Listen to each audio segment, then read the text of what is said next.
আসসালামু আলাইকুম সবাইকে। আশা করি সবাই ভালো আছো, সুস্থ আছো। আমরা আজকে আমাদের স্থির তড়িৎ অর্থাৎ ফিজিক্সের 10 নাম্বার চ্যাপ্টার যেটা সেইটা নিয়ে আজকে আমাদের ক্লাস। তো অধ্যায়টা খুবই গুরুত্বপূর্ণ আমাদের সিকিউ এর জন্যও, এমসিকিউ এর জন্যও অনেক গুরুত্বপূর্ণ। তোমাদের দেখবা যে প্রত্যেক বছরই টেস্ট পেপার ঘাটলে এই চ্যাপ্টারটা থেকে কিন্তু একটা সিকিউ বা এমসিকিউ আসলে আসেই। তো চ্যাপ্টারে আসলে অনেক বেশি টপিক আছে এরকম না, খুবই ছোট একটা চ্যাপ্টার, কিন্তু এখান থেকে আসলে খুব ভাইটাল কিছু প্রশ্ন আসে। ঠিক আছে, আর হচ্ছে আমাদের খাতা কলম নিয়ে বসা একদম, হয়তো 2 থেকে 2.25 ঘন্টা মতন ক্লাস হবে। এইটুকু সময় তোমরা একটু মনোযোগ দিয়ে থেকো, শেষ পর্যন্ত ক্লাসটা করো, তাহলে ইনশাল্লাহ আর এই অধ্যায়ে কোনো গ্যাপ থাকবে না। ঠিক আছে, যাই হোক, তোমরা যদি এসএসসি ফেল করে তারপরে এইচএসসি পরীক্ষা দিতে বসো তাহলে ক্লাসটা করো। এসএসসি পরীক্ষা যদি এরকম হয় যে ভাই আমার আফসোস, কেন আমি এসএসসি পরীক্ষায় ফেল করছিলাম, এইচএসসি পরীক্ষায় তো আমার কাছে এখন আফসোস হয় আরেকবার যদি এসএসসি দিতে পারতাম, তো সেই আফসোস যাদের আছে তারা ক্লাসে থাকতে পারো। আর যাদের আফসোস নাই তারা এইচএসসি 25-এর প্রিপারেশন নাও, তোমাদের ফেসবুকে বা তোমাদের অ্যাপে তো ক্লাস হবেই। ঠিক আছে, চলো তাহলে আমরা শুরু করি। ঠিক আছে, চলো আমরা তাহলে শুরু করি। বিসমিল্লাহির রহমানির রহিম। সো আমাদের একদম প্রথমে দেখো, চার্জ কয় রকমের? চার্জ 2 রকমের। চার্জ আমরা জানি 2 রকমের, একটা হচ্ছে ধনাত্মক চার্জ এবং আরেকটা হচ্ছে ঋণাত্মক চার্জ, পজিটিভ চার্জ এবং নেগেটিভ চার্জ। আমরা যেটা জানি, সমধর্মী চার্জ, দুইটা চার্জ যখন একই টাইপের হয়, সমধর্মী চার্জ পরস্পরকে কি করে? সমধর্মী চার্জ পরস্পরকে বিকর্ষণ করে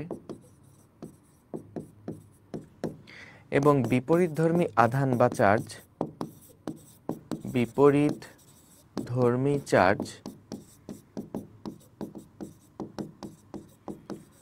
পরস্পরকে আকর্ষণ করে। ঠিক আছে, অর্থাৎ দুইটা প্লাস চার্জ একটা আরেকটাকে বিকর্ষণ করবে এবং প্লাস আর মাইনাস একটা আরেকটাকে আকর্ষণ করবে, এগুলো আমরা জানি, তাই না? এখন দেখো, আমরা এটাও জানি যে যখন কাঁচ এবং সিল্ক, কাঁচ ও সিল্ক এই দুইটাকে যখন, একটা কাঁচদণ্ডকে যখন সিল্কের কাপড় দিয়ে ঘষা হয়, তখন কাঁচে কোন আধানটা চলে আসে বলতো? কাঁচের মধ্যে কিন্তু পজিটিভ যে আধান সেটা চলে আসে, আর সিল্কের মধ্যে নেগেটিভ আধান চলে আসে।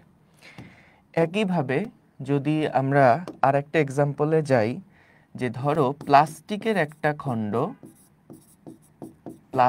একটা খণ্ড এবং পশমি কাপড় বা যেটাকে ফ্লানেল বলা হয়, এই দুইটা যখন আমরা, পশমি কাপড় মানে হলো যে উল, সোয়েটার টাইপের কাপড় আর কি, একটাকে যখন আরেকটার সাথে ঘষাঘষি করা হয়, তখন দেখা যায় যে এই প্লাস্টিকের মধ্যে নেগেটিভ আয়ন চলে আসে আর পশমি কাপড়টা পজিটিভ আধানে আহিত হয়ে যায়। এটা হওয়ার মূল কারণ কি?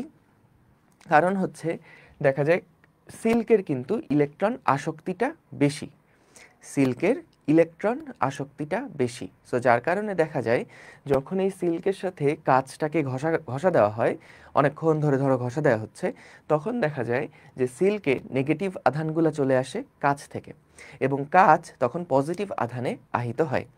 একই কথা যখন প্লাস্টিক এবং পশমি কাপড়, এটা যখন একটার সাথে আরেকটা ঘষা দেওয়া হয়, তখন দেখা যায় যে প্লাস্টিকের যেই ইলেকট্রন আসক্তি সেটা পশমি কাপড়ের থেকে বেশি হওয়ার কারণে প্লাস্টিকটা কিন্তু ঋণাত্মক চার্জে চার্জিত হয়ে যায়।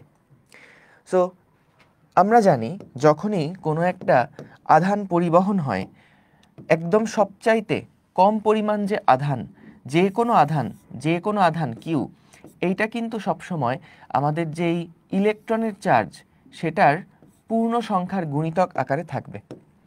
এটার মানে কি ভাইয়া? জগতে সবচাইতে ক্ষুদ্রতম চার্জের যে পরিমাণটা সেটা হচ্ছে একটা ইলেকট্রনের চার্জের সমান। অর্থাৎ এর থেকে ক্ষুদ্র পরিমাণে কোনো চার্জ কিন্তু জগতে থাকে না। ইলেকট্রনের চার্জ আমরা জানি 1.6 ইন্টু 10⁻⁻19 কুলম্ব। এর থেকে ছোট্ট চার্জ কিন্তু পরিবেশে আর পাওয়া সম্ভব না। সো যেটা দেখা যায় যে আমাদের কোনো জায়গাতে যদি কোনো চার্জের অস্তিত্ব থাকে, তাহলে অবশ্যই সেখানে ইলেকট্রনের পূর্ণ গুণিতক আকারে কিন্তু বা পূর্ণ সংখ্যার গুণিতক আকারে কিন্তু চার্জগুলো বিদ্যমান থাকে। অর্থাৎ এখানে n এর যে মান, nটা হচ্ছে পূর্ণ সংখ্যা বা ইন্টিজার যেটাকে আমরা বলি, nটা হচ্ছে পূর্ণ সংখ্যা যেটাকে আমরা ইন্টিজার বলি। n এর মান ধনাত্মক পূর্ণ সংখ্যা অর্থাৎ 1, 2, 3 এরকম হতে পারে।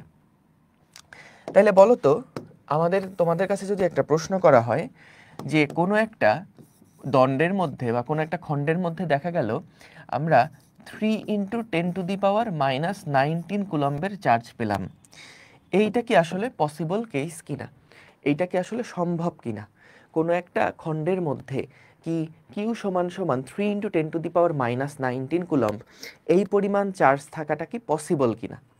সো দেখা যাক, যদি আমরা দেখি যে Q is equals to N E, এই সূত্রের মধ্যে এন এর যে ভ্যালুটা এটা যদি পূর্ণ সংখ্যা আসে, তাহলে এই পরিমাণ চার্জ সেখানে থাকতে পারবে। কিন্তু যদি এখানে দেখা যায় এন এর মানটা ভগ্নাংশ চলে আসছে, অর্থাৎ 1.5, 1.7, 2.3 এরকম যদি ভগ্নাংশ কোনো কিছু চলে আসে এন এর মান, তার মানে এইরকম পরিমাণ চার্জ কিন্তু সেইখানে থাকা সম্ভব না। সো আমরা দেখছি এখান থেকে দেখো n সমান সমান হচ্ছে q ডিভাইডেড বাই e। তো আমাদের q এর যে মান এটা হলো 3 ইন্টু 10⁻⁻19 এবং e হচ্ছে 1.6 ইন্টু 10⁻⁻19। তাহলে 3 কে যদি 1.6 দিয়ে ভাগ করা হয় তাহলে কত আসে, 2 পয়েন্ট সামথিং কিছু একটা আসবে। 3 ডিভাইডেড বাই 1.6 এটা আসে 1.875, 1.875 ইন্টু 10⁻⁻19। তাহলে দেখো, সরি 1.875 আসছে শুধু, তাই না? তো এই n এর মানটা কি একটা ভগ্নাংশ হয়ে গেল না, n এর মানটা একটা ভগ্নাংশ হয়ে গেল না, তাহলে n কিন্তু এখানে পূর্ণ সংখ্যা নয়। তাহলে n যদি এখানে পূর্ণ সংখ্যা না হয়, পূর্ণ সংখ্যা নয়, তার মানে কখনোই কিন্তু এরকম ভগ্নাংশ আকারে চার্জ থাকতে পারে না। যেমন ধরো মুরগি যখন ডিম পারবে, মুরগি ডিম পারার সময় কি 1.5টা ডিম পারবে, এরকম হয় কখনো? যে মুরগি ধরো যখন ডিম পারছে তখন হচ্ছে 7.5টা ডিম পারছে, এরকম কি কখনো হয়? এরকম কখনো সম্ভব না কিন্তু। সো ঠিক একইভাবে যে আমরা যখন দেখি যে একটা জায়গায় 1.875 সংখ্যক ইলেকট্রন আছে, এটা কিন্তু পসিবল না। হয় একটা থাকবে, নাহলে দুইটা থাকবে, নাহলে তিনটা থাকবে, এরকম পূর্ণ সংখ্যার গুণিতক আকারে কিন্তু কোনো একটা জায়গায় ইলেকট্রন থাকবে। বুঝছো? সো তাহলে আমরা এখানে যেটা দেখলাম n এর মান আসে 1.875, এটা কিন্তু সম্ভব নয়, এইরকম থাকা সম্ভব নয়। বুঝতে পেরেছো? এইরকম থাকা কিন্তু সম্ভব নয়। ওকে, আশা করি বুঝতে পেরেছো। এইবার আসো আমরা দেখি ওকে, সো এইবার আসো আমরা দেখি যে এখানে ইলেকট্রোস্কোপ যেটা আছে, হ্যাঁ, ইলেকট্রোস্কোপ যন্ত্র, এইটা দিয়ে কি করা হয়? ইলেকট্রোস্কোপ যন্ত্র, এটা আমরা দেখব কিছু সিমুলেশনের মাধ্যমে, দেখব একদম একটা সিমুলেশন দেখলে পুরো ক্রিস্টাল ক্লিয়ার হয়ে যাবে। তার আগে আমরা একটু আবিষ্ট চার্জ, আবেশী চার্জ এগুলা নিয়ে একটু কথাবার্তা বলি। সো ওটাতে আসবো, ইলেকট্রোস্কোপ যন্ত্রের মধ্যে আসবো। তার আগে আমরা একটু দেখি, মনে করো এখানে আমাদের কাছে কোনো একটা দণ্ড রাখা আছে এবং সিমিলার একটা দণ্ড এই পাশে রাখা আছে। তো দেখা যাবে যদি এই চার্জটা বা এখানে যেই দণ্ডটা আছে এটা মনে করলাম পজিটিভ চার্জে চার্জিত, এবং এই দণ্ডটা মনে করলাম নিউট্রাল, এই দণ্ডটা মনে করলাম নিউট্রাল, আর এইটা হচ্ছে পজিটিভলি চার্জড, পজিটিভলি চার্জড, হ্যাঁ, এটা হচ্ছে পজিটিভলি চার্জড। তাহলে একটা নিউট্রাল দণ্ড আর একটা হচ্ছে পজিটিভলি চার্জ দণ্ড। সো যখন আমি এই পজিটিভলি চার্জ দণ্ডটাকে এটার পাশে নিয়ে যাব, তখন দেখা যাবে আগে তো এটা নিউট্রাল ছিল, অর্থাৎ নিউট্রাল বলতে কি, যতগুলা পজিটিভ আধান ততগুলা নেগেটিভ আধান ছিল। যখন আমি এই পজিটিভলি চার্জড যেই দণ্ডটা আছে সেটাকে যখন আমি নিউট্রালি চার্জ দণ্ডের কাছে নিয়ে যাব, তখন কিন্তু এইখানে দেখা যাবে আমাদের নেগেটিভ চার্জগুলো আবিষ্ট হয়ে যাবে, নেগেটিভ চার্জগুলো এটার কাছাকাছি চলে আসবে, কারণ এই পজিটিভ নেগেটিভগুলোকে আকর্ষণ করবে এবং পজিটিভগুলোকে বিকর্ষণ করবে, যার ফলে দেখা যাবে পজিটিভ চার্জগুলো একটা প্রান্তে চলে গেছে আর এই নেগেটিভ চার্জগুলো কিন্তু এটার কাছে চলে আসছে। তো আমরা এই যেই চার্জটা আসলে পজিটিভ চার্জ দ্বারা আকৃষ্ট হয়ে থাকলো সেইটাকে আমরা বলি বদ্ধ আধান, সেইটাকে আমরা বলি বদ্ধ আধান। আর এই আধানটাকে আমরা বলি মুক্ত আধান। মুক্ত আধান। কেন এটাকে মুক্ত আধান বলা হয়? কারণ তুমি যদি এখন একটা ভূসংযোগ দাও, এখান থেকে যদি ভূমির সাথে কানেক্ট করে দাও একটা তার দিয়ে, তাহলে দেখা যাবে যে এখান থেকে কিছু সংখ্যক ইলেকট্রন তারা এদিক দিয়ে বেয়ে বেয়ে উঠে এইটাকে পুরাটা নিউট্রাল বানায় দিবে। কারণ কি? কারণ এরা হচ্ছে আসলে মুক্ত ছিল, কিন্তু এখানে যেই ইলেকট্রনগুলো আছে তারা কিন্তু নিচের দিকে নেমে যেতে পারবে না। কেন পারবে না? কারণ এই পজিটিভগুলো কিন্তু এই নেগেটিভগুলোকে আকর্ষণ করে ধরে রাখছে। তাহলে খেয়াল করো যে আমরা এইখানে কিন্তু পজিটিভ যেই চার্জগুলো আছে, পজিটিভ চার্জগুলোকে যেহেতু কেউ ধরে রাখে নাই, তাই আমরা যখনই এখানে এটাকে গ্রাউন্ড করলাম তখন কিন্তু এই নেগেটিভ চার্জগুলো ভূমি থেকে এসে এইটাকে নিউট্রাল বানায় দিচ্ছে। অর্থাৎ এর পরের যে ছবিটা হবে, সে পরের ছবিটা হবে এই রকম। পরের ছবিটা দেখা যাবে যে এইখানে যে নেগেটিভ চার্জগুলো ছিল শুধুমাত্র এই দণ্ডের মধ্যে তখন নেগেটিভ চার্জগুলাই থাকবে। আর যখন আমি পরের ছবিতে যদি এরকম হয় যে আমি এই চার্জটাকে এবার দূরে সরায় নিছি, তখন দেখা যাবে যে ওই নেগেটিভ চার্জ যেটা এখানে বদ্ধ অবস্থায় ছিল তারা সুন্দর মতন আমাদের এই দণ্ডের মধ্যে ছড়ায় পড়ছে। অর্থাৎ একটা নিউট্রাল দণ্ডকে আমরা কিন্তু নেগেটিভলি চার্জ দণ্ডে পরিণত করে ফেললাম। সো এই টপিকটা থেকে কিন্তু সিকিউ প্রশ্ন আসে, ঠিক আছে? এইটা কিন্তু সিকিউ প্রশ্ন হবে। তো তোমরা দেখো টেস্ট পেপার খুললে, এবং এখনই করাবো একটু পরে, এখান থেকে এমসিকিউ প্রবলেমও কিন্তু আসে, বুঝছো? ঠিক আছে, ওকে। সো আমরা একটা জিনিস বলতে পারো যে ভাইয়া কেন এই পজিটিভ চার্জ কেন গ্রাউন্ডে চলে গেল না, কেন এখান থেকে নেগেটিভ চার্জগুলো এখানে আসলো? এটার মেইন কারণটা হচ্ছে যে কেনই বা এই আদান প্রদানটা হচ্ছে। কারণ দেখো, আমরা ধরে নেই পৃথিবীর যে বিভব সেটা হচ্ছে 0। সো পৃথিবীর বিভব 0, আর এই পাশে কিন্তু চার্জ জমা থাকার কারণে এখানে একটা বিভব আছে। সো যখনই তুমি এখানে গ্রাউন্ড করে ফেলবা, গ্রাউন্ডের সাথে কানেক্ট করে ফেলবা, তখন দুইটা ভিন্ন বিভব পার্থক্যে থাকা বস্তু কি করে? তাদের মধ্যে চার্জের বিনিময় করে, এবং চার্জ বিনিময় করে কতক্ষণ পর্যন্ত তারা চার্জ বিনিময় করে? যতক্ষণ না পর্যন্ত তাদের মধ্যে বিভবটা সেম হচ্ছে। সো এই কারণে দেখা যাবে যে এইখানে কিন্তু যেহেতু পৃথিবীর বিভব 0, এই অংশটুকুর বিভবও কিন্তু পৃথিবীটা 0 করা পর্যন্ত এই নেগেটিভ চার্জটা এখানে আসতে থাকবে। অর্থাৎ এখানে সম্পূর্ণ নেগেটিভ চার্জগুলো এসে কিন্তু এই পজিটিভগুলোকে নাল করে ফেলবে, 0 করে ফেলবে। তাই এইখানে কিন্তু তখন বিভব 0 হয়ে যাবে। বুঝতে পারছো? ওকে। পৃথিবীর বিভব কিভাবে 0 হয়? পৃথিবী একটা বিশাল চার্জের ভান্ডার। এইটাকে আমরা এটার মধ্যে পজিটিভ চার্জ, নেগেটিভ চার্জ সব কিছুই আছে। তো আমরা এই জন্য এটার বিভবটাকে 0 হিসাবে চিন্তা করি। বাস্তবিক পক্ষে কোনো পয়েন্টের বিভব মাপা যায় না। আমরা পৃথিবীর বিভবটাকে যদি 0 ধরি, তার সাপেক্ষে অন্য কিছুর বিভব আমরা পরিমাপ করতে পারি। সো আমরা বিভবে যখন যাব তখন এগুলা নিয়ে আবার আলোচনা হবে। সো যেহেতু এই টপিকটা জানতে চাইছো, সেই কারণে একটু বলে রাখলাম, দুইটার বিভব যেহেতু আলাদা, এই কারণে দেখা যায় একটা তার কানেক্ট করলে উচ্চ বিভব থেকে চার্জগুলো নিম্ন বিভবের দিকে ট্রান্সফার হয়, এবং কতক্ষণ পর্যন্ত ট্রান্সফার হবে? যতক্ষণ না পর্যন্ত দুইটা পয়েন্টের বিভব সেম হচ্ছে। এবং আমাদের যখন এখানে চার্জগুলা সব চলে গেল, তখন কিন্তু এই পুরাটা একটা নেগেটিভ আধানে আহিত হয়ে গেল। তো এখান থেকে প্রশ্ন আসে যে বদ্ধ আধান কোনটা, মুক্ত আধান কোনটা? ঠিক আছে, ডান। এবং বলতো একইভাবে যদি আমি চাই এই দণ্ডটাকে পজিটিভলি চার্জে চার্জিত করতে, পজিটিভ চার্জে চার্জিত করতে, তাহলে আমরা কি করব? তাহলে আমরা এখানে একটা নেগেটিভ চার্জ নিয়ে আসব এবং এই নেগেটিভ চার্জটাকে যদি এইটার কাছে নিয়ে আসি তখন দেখা যাবে এটা কিন্তু আমাদের পজিটিভ চার্জে চার্জিত করা যাবে। সো আমাদের আরেকটা যন্ত্র আছে, যে যন্ত্রটা হচ্ছে ইলেকট্রোস্কোপ যন্ত্র। এই ইলেকট্রোস্কোপ যেই যন্ত্র, সেই যন্ত্রটা আমরা মূলত কি কাজে ব্যবহার করি? আমরা ব্যবহার করি আধানের অস্তিত্ব আছে কিনা, কোনো একটা দণ্ডে আধানের অস্তিত্ব আছে কিনা সেইটা মেজার করতে আমরা ইলেকট্রোস্কোপ যন্ত্র ব্যবহার করি। তুমি এটা বইতে রিডিং পড়লেই বুঝবা। আমি একটা সিমুলেশন এখন দেখাই দিব, এটা যদি মাথায় থাকে তাহলে বই একবার রিডিং পড়লেই পুরা জিনিসটা যদি কখনো পরীক্ষায় আসে লিখতে পারবা। তাহলে চলো আমরা একটা সিমুলেশন একটু দেখে ফেলি। যেমন দেখো, এইখানে আমাদের একটা ইলেকট্রোস্কোপ যন্ত্র আছে। সো এটার গঠন কেমন হয় সেগুলো নিয়ে বইতে আছে, ওখান থেকে খুব বেশি প্রশ্ন আসে না। এখানে দেখা যায় যে দুইটা খুবই হালকা অ্যালুমিনিয়াম অথবা সোনার পাত থাকে এখানে, এবং এটার সাথে দেখো একটা ডিস্ক যুক্ত আছে। এই পাতের সাথে একটা ডিস্ক যুক্ত আছে। এই পাতটা কি করে? এই পাতটা কিন্তু চাইলে প্রসারিত হতে পারে। এটা কিন্তু দেখা যায় যদি এদের মধ্যে, আচ্ছা এটা আমরা দেখব। সো এখানে আমাদের একটা চাকতি যুক্ত আছে।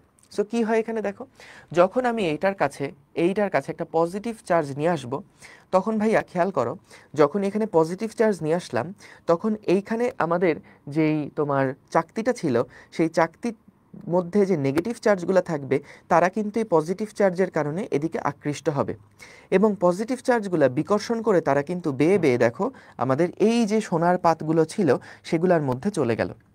সো দেখো খেয়াল করে, আমরা যদি একটা নিউট্রাল কোনো বস্তুকে এখানে নিয়ে আসি তাহলে কিন্তু আমাদের এই যে পাত আছে সেই পাতটার মধ্যে কিন্তু কোনো কোণ তৈরি হচ্ছে না, কোনো গ্যাপ তৈরি হচ্ছে না, তারা দূরে চলে যাচ্ছে না। এটা দেখে আমি বুঝতে পারি যে আমাদের এই যে দণ্ডটা, সেই দণ্ডটা কি আসলে নিউট্রাল নাকি চার্জড।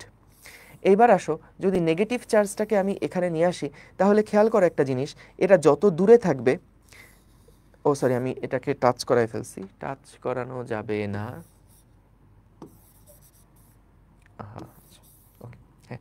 সো আমরা এখান থেকে ধরো যখন একটা নেগেটিভ চার্জকে এখানে নিয়ে আসলাম, খেয়াল করবা যখন নেগেটিভ চার্জকে এখানে কাছে নিয়ে আসলাম তখন কিন্তু আশা করি দেখতে পাচ্ছ নেগেটিভ চার্জটাকে কাছে নিয়ে আসার কারণে এখানে যেই চাকতি ছিল সেই চাকতির পজিটিভ চার্জগুলো কিন্তু এই নেগেটিভ চার্জ দ্বারা আকৃষ্ট হয়েছে, এবং এই নেগেটিভ চার্জ, এই চাকতির মধ্যে যে নেগেটিভ চার্জগুলো ছিল তারা কিন্তু এই নেগেটিভ চার্জের জন্য বিকর্ষণ করে তারা দূরে সরে গেছে, এবং দূরে সরে যখন দুইটা পাতের মধ্যে সমানভাবে ভাগ হয়ে গেছে তখন একটা আরেকটাকে বিকর্ষণ করে কিন্তু দেখো পাত দুইটা ফাঁকা হয়ে গেছে। বলো এই জিনিসটা কি বুঝেছো কিনা বলো? তড়িৎ বীক্ষণ যন্ত্র বা ইলেকট্রোস্কোপ, এই জিনিসটা কি বুঝেছো কিনা বলো? Crystal clear? Very good, very good. এইবার খেয়াল করো তো, যদি এরকম হয় যে আমি আগের থেকেই আমাদের যেই তড়িৎ বীক্ষণ যন্ত্রটা আছে সেটাকে আমি পজিটিভ চার্জে চার্জিত করেই রাখবো, অর্থাৎ মনে করো এটা কি এখন নিউট্রালি চার্জ না, এটা কিন্তু নিউট্রাল অবস্থায় আছে।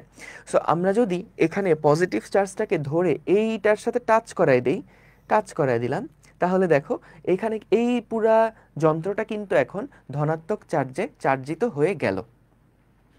তাহলে ধনাত্মক চার্জে যদি চার্জিত হয়ে যায়, কারণ আমি এটা পজিটিভ চার্জ দিয়ে এটাকে চার্জিত করে ফেলছি, টাচ করে ফেলছি, সো স্পর্শ করার পরে কিন্তু এইটা পুরাটাই পজিটিভ চার্জে চার্জিত হয়ে গেল, এবং দুইটা পজিটিভ চার্জ দেখো একটা থেকে আরেকটা কিন্তু বিকর্ষণ করে দূরে সরে গেল। এখন বলো তো, যদি আমি আবার পজিটিভ চার্জকে এখানে নিয়ে আসি তাহলে কি হবে? দেখো তাদের মধ্যে গ্যাপ কিন্তু দেখো আরও বেড়ে গেল। যদি আমি আবার এখানে পজিটিভ চার্জে চার্জিত করি তাহলে দেখো গ্যাপ কিন্তু আগের থেকে বেড়ে গেল। আবার পজিটিভ চার্জ নিয়ে আসবো, আবার পজিটিভ চার্জ নিয়ে আসবো, এভাবে করলে কিন্তু দেখা যাবে তাদের মধ্যে যেই কোণটা পরস্পর থেকে কিন্তু আস্তে আস্তে দূরে সরে যাচ্ছে, পরস্পর থেকে দূরে সরে যাচ্ছে। ঠিক আছে, এখন বলো তো, যদি আমি এইখানে নেগেটিভ চার্জকে নিয়ে আসি তাহলে কি হবে? যদি আমাদের এই দণ্ডটা পজিটিভ চার্জে, মানে আমাদের যন্ত্রটা যদি পজিটিভ চার্জে চার্জিত হয় এবং আমরা যদি এটার কাছে নেগেটিভ একটা আধানকে নিয়ে আসি, নেগেটিভ আধানকে নিয়ে আসি, দেখো নেগেটিভ আধানকে যখন নিয়ে আসবো তখন কিন্তু নেগেটিভ আধানটাকে স্পর্শ করলে, নেগেটিভ আধানটাকে দেখো যখনই কাছে নিয়ে আসছি তখন খেয়াল করো কেন এটার মধ্যে দূরত্ব কমে যাচ্ছে, কেউ ব্যাখ্যা দিতে পারবা? যখন আমি নেগেটিভ চার্জটাকে বা পজিটিভ চার্জটাকে যখন এখানে নিয়ে আসছি, যত কাছে নিয়ে আসছি তত দূরত্ব বাড়ছে, কিন্তু যখন আমি নেগেটিভ চার্জটাকে কাছে নিয়ে আসছি তখন দূরত্ব কমছে, এটার ব্যাখ্যা কেউ দিতে পারবা? দেখো খুবই সিম্পল। যখন আমি এখানে নেগেটিভ চার্জটাকে এটার কাছে নিয়ে আসছি, তখন এই মধ্যবর্তী কোণ দেখো আগে কতখানি ছিল। যখন আমি নেগেটিভ চার্জটাকে, এই যে নেগেটিভ চার্জটাকে, দণ্ডটাকে ধরে এটার কাছে নিয়ে আসছি, তখন কিন্তু এই দণ্ড থেকে পজিটিভ চার্জগুলা, এখানে যে পজিটিভ চার্জগুলা ছিল, তারা এই নেগেটিভ চার্জের আকর্ষণের প্রভাবে তারা উপরের দিকে উঠে গেছে, এবং উপরের দিকে উঠে যাওয়ার কারণে নিচের দিকে কিন্তু পজিটিভ চার্জটা কমে গেছে। তাই কমে থাকার প্রভাবে কিন্তু দেখো তাদের মধ্যে আগে যেই কোণটা ছিল, এখন নেগেটিভ চার্জ আসার দরুন তাদের মধ্যে অ্যাঙ্গেলটা কিন্তু ছোট হয়ে গেছে। তাহলে এইটা দেখে কিন্তু আমি বুঝতে পারি যে আমাদের এই দণ্ডটা কি আসলে, মানে এই দণ্ডটা কি আসলে পজিটিভলি চার্জড নাকি নেগেটিভলি চার্জড। সো চলো আমরা পুরো জিনিসটা আবার প্রথম থেকে একদম ব্যাখ্যা করি। যারা খেয়াল করো নাই তারা মনোযোগ দাও, প্রথম থেকে আবার পুরো জিনিসটাকে ব্যাখ্যা করছি। সো এইটা হলো আমাদের তড়িৎবীক্ষণ যন্ত্র। উপরে আমাদের একটা পরিবাহী চাকতি আছে এবং নিচের দিকে আছে হচ্ছে দুইটা পরিবাহী পাত। সো এইখানে কি হচ্ছে দেখো, যখন আমি এখানে পজিটিভ চার্জকে নিয়ে আসলাম কাছে, তখন এই চাকতিটার ভিতরে যে নেগেটিভ চার্জগুলো ছিল, তারা এই পজিটিভ চার্জের আকর্ষণের প্রভাবে তারা এটার কাছে চলে আসছে, এবং পজিটিভ চার্জ যেগুলো ছিল তারা বিকর্ষণ করে কিন্তু দূরে সরে গেছে। এবং আমি দেখলাম আমাদের যেই চাকতিটা ছিল, সেই চাকতিটা আগে আমাদের যেই দুইটা পাত ছিল, সেই দুইটা পাত একটা থেকে আরেকটা দূরে সরে গেছে। ক্লিয়ার? তাহলে আবার যখন আমি নেগেটিভ চার্জকে নিয়ে আসলাম, নেগেটিভ চার্জকে নিয়ে আসলেও আমি দেখছি যে এখানে পজিটিভ চার্জগুলো আকর্ষিত হয়ে গেল, আকর্ষিত হয়ে তারা বদ্ধ হয়ে গেল, এবং এখানকার যে নেগেটিভ চার্জগুলো তারা বিকর্ষিত হয়ে দুইটা পাতে ছিটিয়ে গেল এবং একটা আরেকটা থেকে দূরে চলে গেল। তাহলে এখানে বলো তো, আমার কি এই অবস্থা থেকে যখন আমাদের ইলেকট্রোস্কোপটা নিউট্রাল অবস্থায় আছে, তখন কি আমি দেখে বুঝতে পারছি যে আমাদের কোন এটা কি পজিটিভ চার্জে চার্জিত নাকি নেগেটিভ চার্জে চার্জিত? এটা কি আমি দেখে বুঝতে পারছি? এই দণ্ডটা কি দেখলে বোঝা যায়? বোঝা যাচ্ছে না। কেন বোঝা যাচ্ছে না? কারণ আমরা এখানে দেখছি যে যদি পজিটিভ চার্জটাকে আমি এটার কাছে নিয়ে আসি, তাহলেও এই দুইটার মধ্যে যে গ্যাপ সেটা বাড়ছে। যদি নেগেটিভ চার্জটাকে এটার কাছে নিয়ে আসি, তাহলেও দেখা যাচ্ছে এই দুইটার মধ্যে যে গ্যাপ সেটা বৃদ্ধি পাচ্ছে। সো তাহলে এখান থেকে কিন্তু আমরা আসলে আলাদা করতে পারবো না যে এইটা কি পজিটিভ চার্জে চার্জিত নাকি এটা নেগেটিভ চার্জে চার্জিত। কথা কি ক্লিয়ার? বুঝতে পারছো? কারণ ভাই আসলে তো খালি চোখে তো আমরা দেখতে পারবো না, খালি চোখে তো আমরা দেখতে পারবো না যে এটা কি পজিটিভ চার্জ নাকি এটা কি নেগেটিভ চার্জ, তাই না? সো আমরা মূলত তড়িৎবীক্ষণ যন্ত্র এটা আমাদেরকে জানান দেয়, আমরা এটুকু বুঝছি যে যেহেতু নিউট্রাল নিয়ে আসলে কি হয়, কোনো গ্যাপ তৈরি হয় না। চার্জিত বস্তু নিয়ে আসলে কি হয়, গ্যাপ তৈরি হয়। চার্জিত বস্তু নিয়ে আসলে কি হয়, গ্যাপ তৈরি হয়। অর্থাৎ চার্জের অস্তিত্ব কোথাও আছে কিনা, কোনো দণ্ডে কি চার্জের অস্তিত্ব আছে কিনা, সেইটা আমরা তড়িৎবীক্ষণ যন্ত্র থেকে বুঝতে পারি। এটা হলো 1 নাম্বার কথা।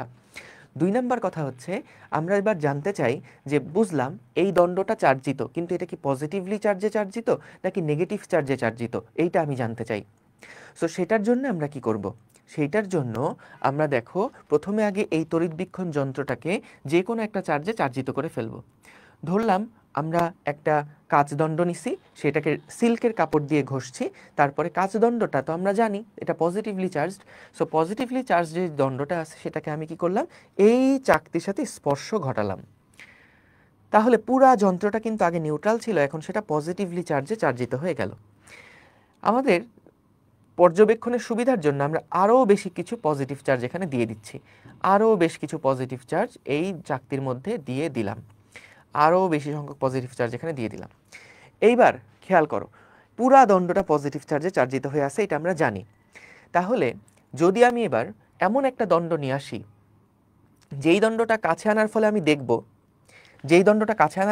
দেখব তাদের মধ্যে অ্যাঙ্গেলটা বেড়ে গেছে, তাহলে সেইটা হচ্ছে পজিটিভ চার্জে চার্জিত দণ্ড। যদি দেখি এমন একটা দণ্ড আমি নিয়ে আসলাম, যেই দণ্ডটা কাছে নিয়ে আসার ফলে এদের মধ্যে যেই অ্যাঙ্গেলটা ছিল, এদের মধ্যে যেই পজিটিভ, এই দেখো, যদি আমি এমন দেখি যে আমি এমন একটা দণ্ডকে নিয়ে আসলাম, যেই দণ্ডটাকে এখানে নিয়ে আসার ফলে এদের মধ্যে অ্যাঙ্গেলটা কমে গেল, তাহলে এটা হচ্ছে নেগেটিভ চার্জে চার্জিত। যদি পজিটিভ চার্জে চার্জিত দণ্ড নিয়ে আসি, তাহলে এটা দেখো অ্যাঙ্গেলটা বেড়ে গেল। যদি নেগেটিভ চার্জে চার্জিত দণ্ডকে নিয়ে আসি, তাহলে দেখো অ্যাঙ্গেলটা কমে গেল।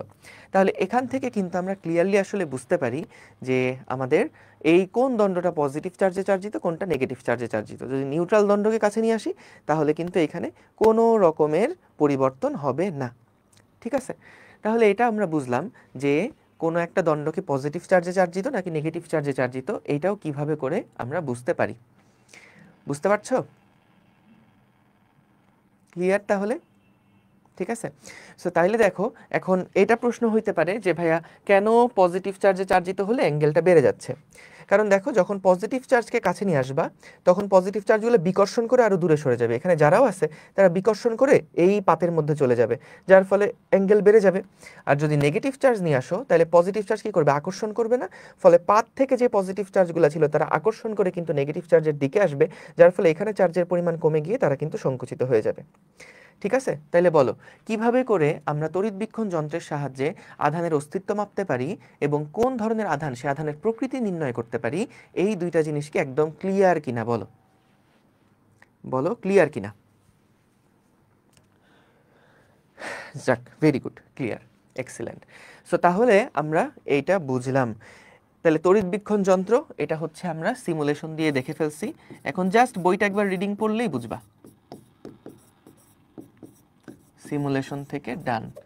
সো এটা ক্লাস দেখলে আমরা বুঝবো। এরপরে আসো আমাদের আস্তে আস্তে এবার আমরা মেইন টপিকের মধ্যে ঢুকি।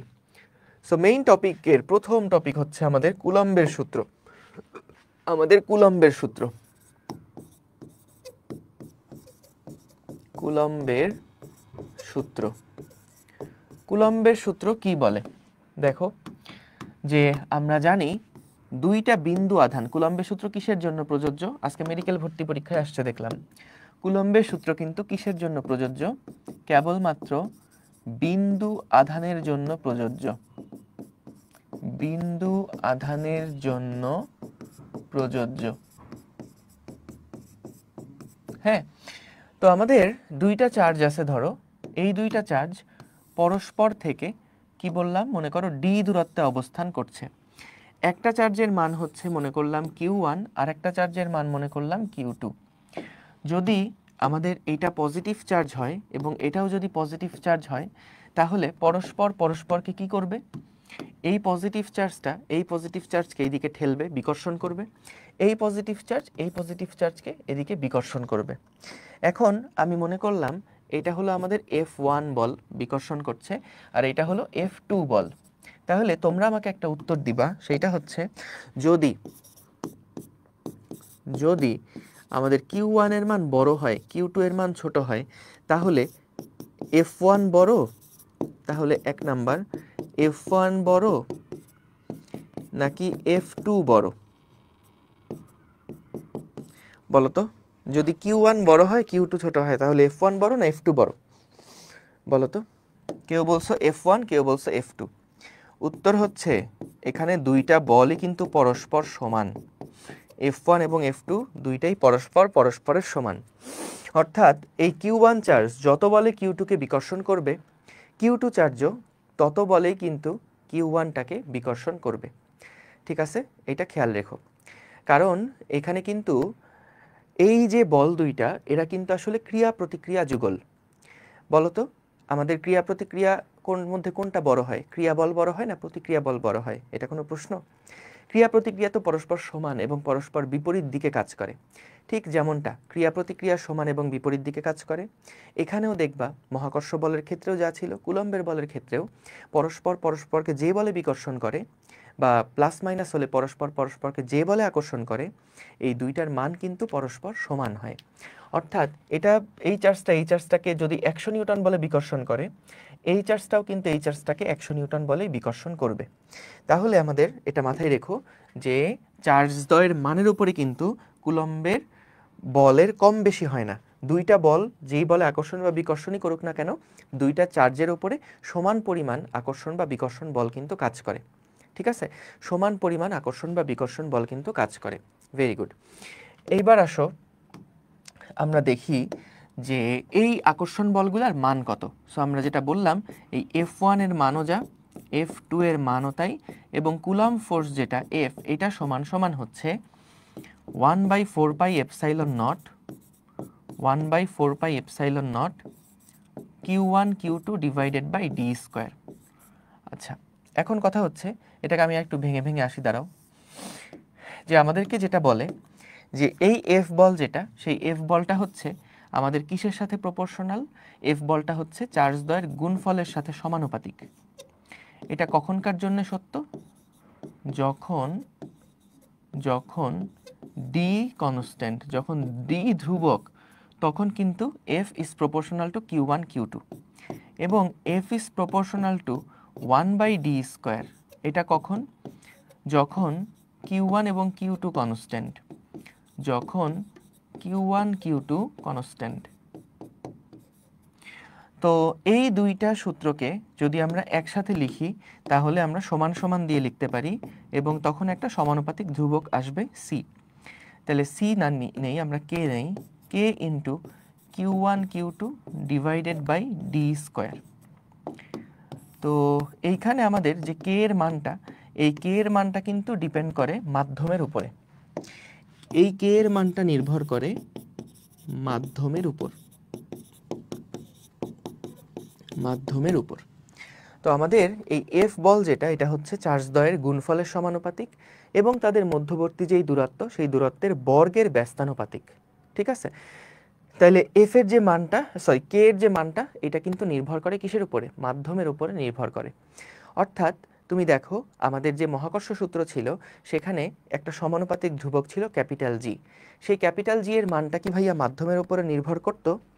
ওইটা ছিল সার্বজনীন ধ্রুবক, ওইটা কিন্তু মাধ্যমের উপরে নির্ভর করতো না।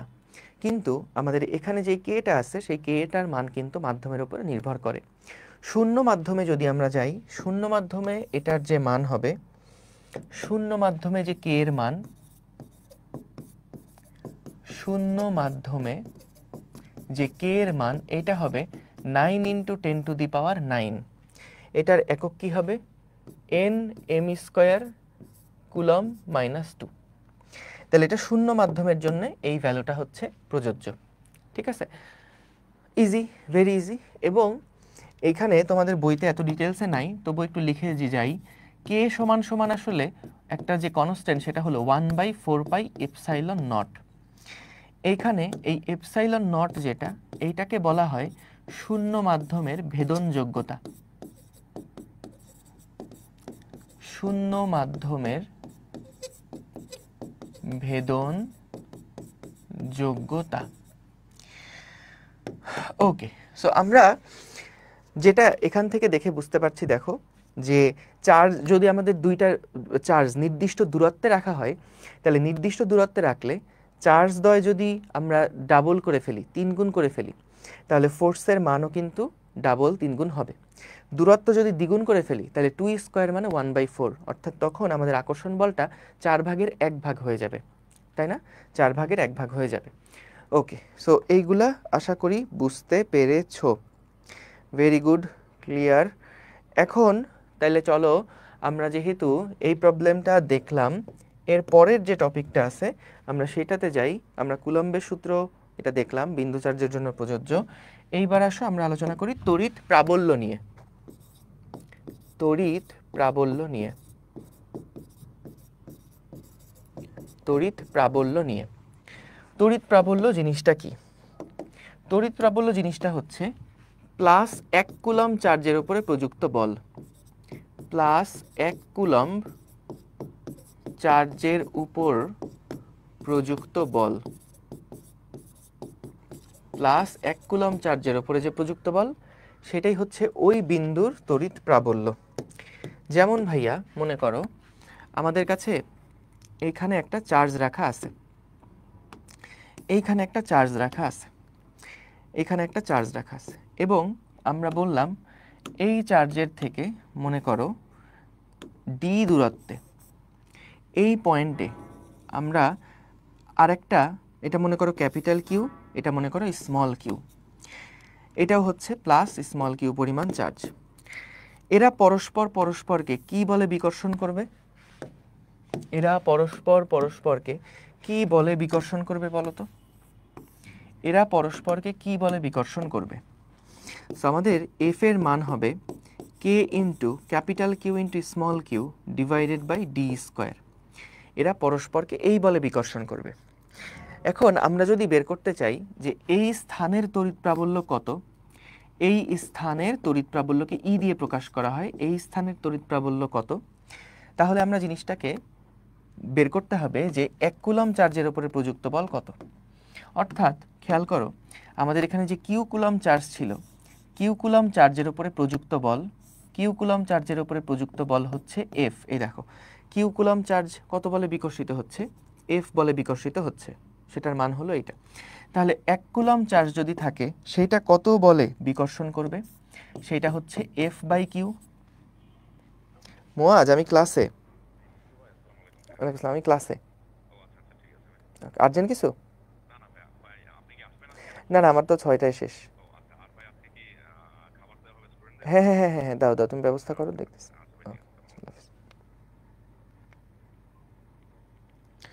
ওকে, সো কিউ কুলম্ব চার্জের উপরে যে প্রযুক্ত বল সেটা হচ্ছে এফ ছিল।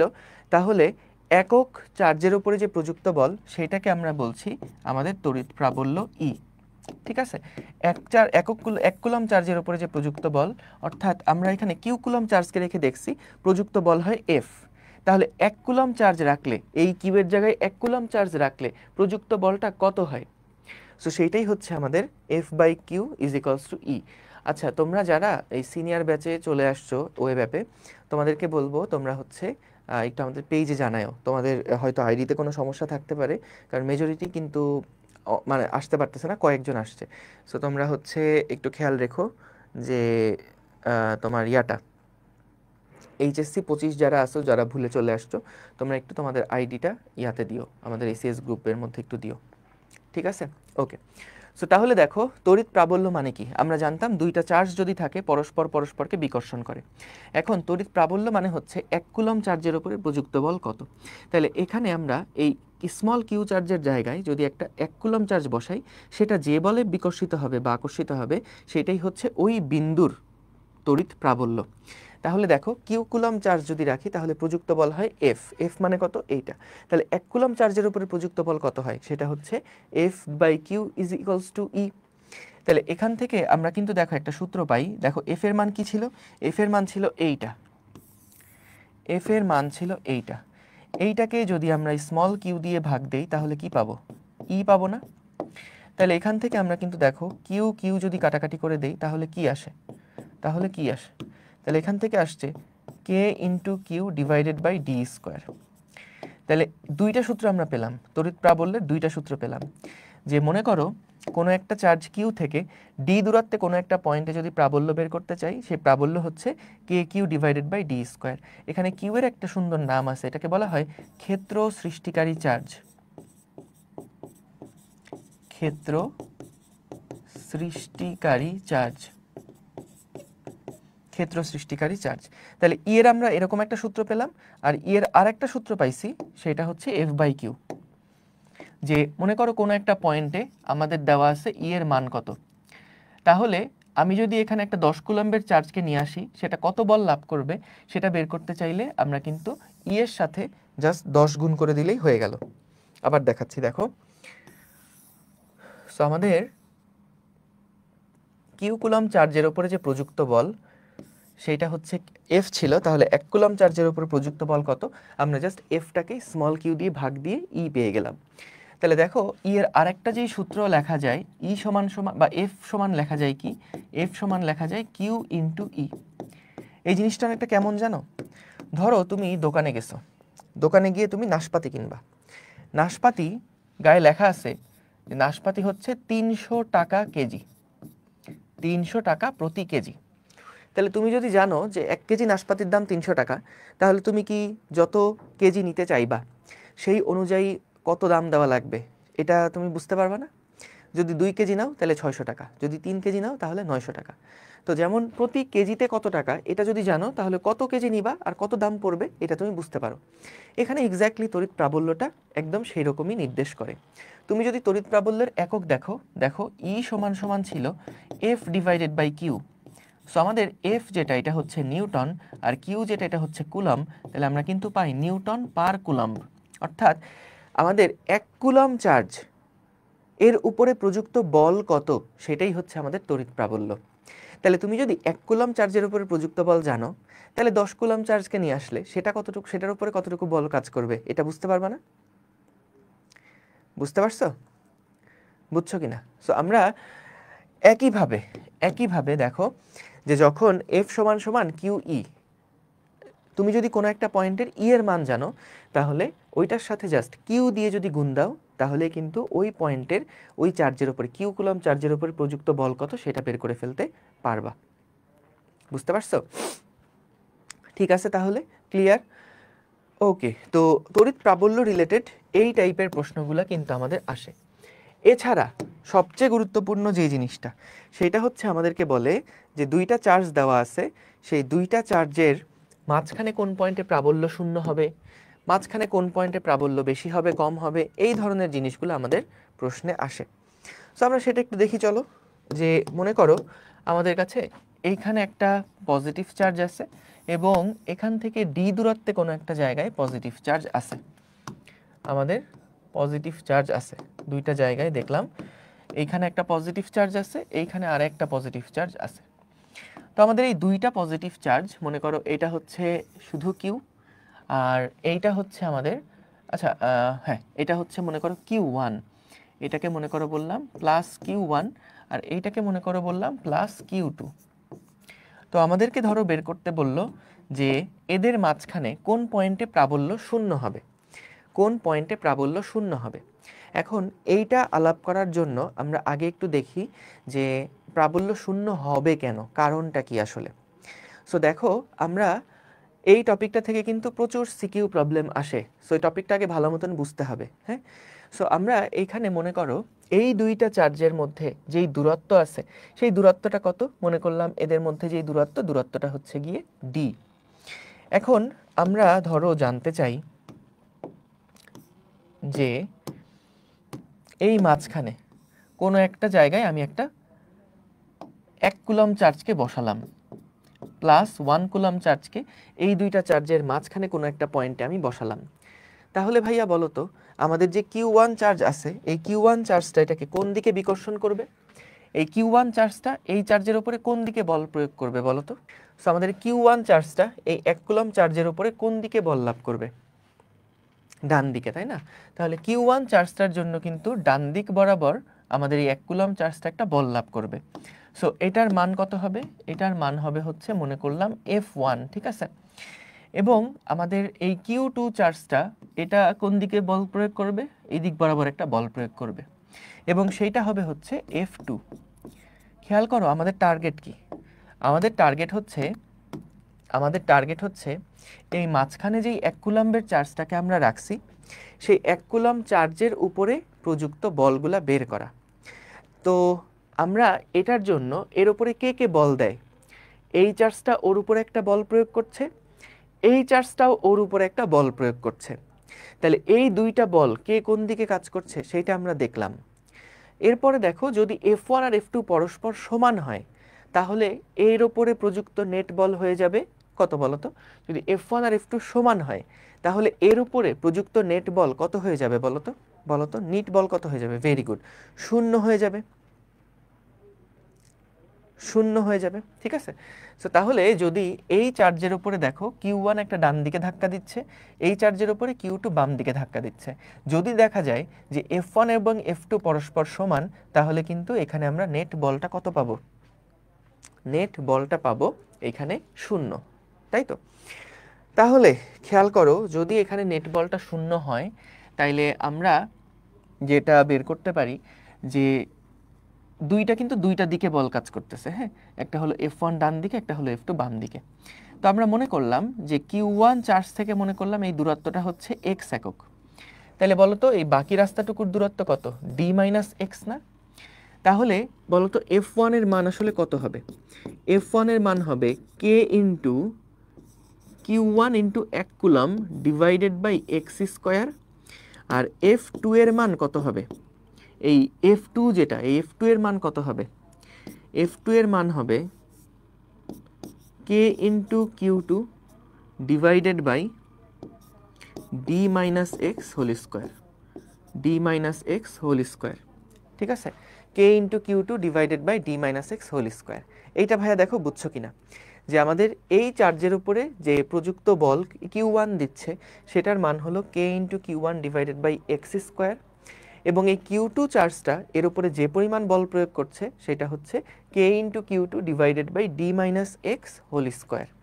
ঠিক আছে, তাইলে এখন খেয়াল করো, যখন দুইটা প্রাবল্য যদি সমান হয়, যখন প্রাবল্য শূন্য, যখন প্রাবল্য শূন্য, তখন আমরা লিখতে পারি F1 এবং F2 পরস্পর সমান। তাইলে F1 এর মান হচ্ছে এইটা এবং F2 এর মান হচ্ছে এইটা। এখান থেকে আমরা ক্লিয়ারলি দেখতে পাচ্ছি কে কে যদি কাটাকাটি হয়ে যায় তাহলে কি থাকে, তাহলে থাকে D minus X whole square divided by X square is equals to Q1 by Q2, Q2 divided by Q1, Q2 divided by Q1। তাহলে আমাদের ওই x এর মানটা কিন্তু বের করতে হয়, যে এই x এর মানটা কত সেটা আমাদেরকে বের করতে হয়। তাহলে আমরা যদি এটাকে একটু আগাই সামনে, Q2 divided by Q1, Q2 divided by Q1 is equals to কি হচ্ছে, যে আমাদের D মাইনাস এক্স মাইনাস 1 এর উপরে হচ্ছে স্কোয়ার, তাই না? তাই এবার যদি আমরা রুট করে ফেলি, ধরো D minus X minus 1 is equals to root over Q2 divided by Q1, তাহলে এখান থেকে আমাদের মূলত x এর মানটা কত এটাই বের করা কিন্তু লাগবে। তাহলে d বাই এক্স সমান সমান হচ্ছে root over Q2 divided by Q1 plus 1, এবং x এর যেই মানটা হবে, x এর মানটা কি হবে, d divided by root over Q2 by Q1 plus 1। তাহলে এটাই হচ্ছে আমাদের যে x এর মান সেইটা, অর্থাৎ এতখানি দূরত্বে দেখা যাবে প্রাবল্যটা শূন্য পাবো, যে এই চার্জ থেকে x দূরত্বে আমরা প্রাবল্য কত পাবো, প্রাবল্য শূন্য পাবো। সো তাহলে আমরা এখানে দুইটা পজিটিভ চার্জ যদি থাকে, দুইটা পজিটিভ চার্জ তাদের মাঝখানে কোনো একটা পয়েন্টে যেই প্রাবল্যটা হবে সেই প্রাবল্যটা কত হবে এইটা আমরা কিন্তু দেখলাম। হ্যাঁ, দুইটা পজিটিভ চার্জ এদের মাঝখানে প্রাবল্য শূন্য হওয়ার জন্য আমাদের কত দূরত্বে প্রাবল্য শূন্য হবে সেটাই আমরা কিন্তু এখান থেকে বের করলাম। বলো তো এইটা কি বুঝছো কিনা, এই প্রবলেমটা ক্লিয়ার কিনা, এটা সবাই বুঝছো কিনা একটু বলো। এটা বুঝছো সবাই? Crystal clear, very good. তাহলে আরেকটা টপিক আছে, সেইটা হচ্ছে এই যে আমরা বললাম একটা পজিটিভ চার্জ একটা নেগেটিভ চার্জ। এইখানে একটা জিনিস খেয়াল করো তো, এই সমীকরণটা যেটা লিখেছি আমরা Q1 by X square Q2 by D minus X square, এই যে সমীকরণটা লিখছি, এইখানে খেয়াল করো তখনই দুইটা সমান হবে না যদি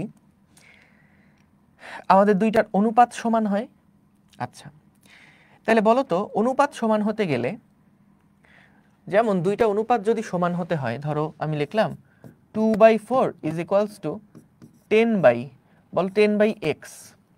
বলো তো x এর মান কত হইতে হবে, যদি অনুপাত সমান হতে হয় x এর মান কি 20 হতে হবে না?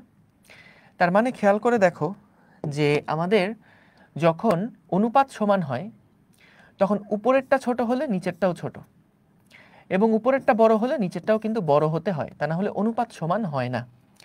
তাহলে এখানেও একটা জিনিস খেয়াল করো তো, x ছিল Q1 থেকে দূরত্ব, d মাইনাস এক্স ছিল Q2 থেকে দূরত্ব। তাহলে যদি আমাদের এই চার্জটা বড় হয় তাহলে দূরত্বটাও কি বড় হতে হবে না? যদি এই চার্জটা ছোট হয় তাহলে দূরত্বটাও কি ছোট হতে হবে না?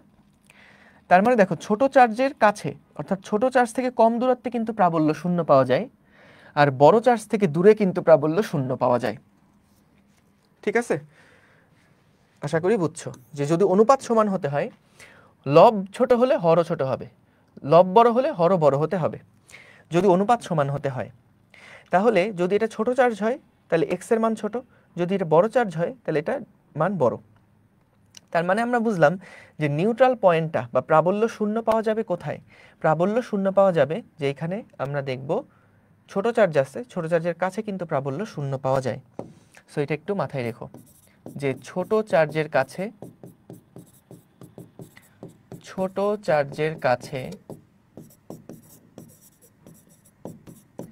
প্রাবল্য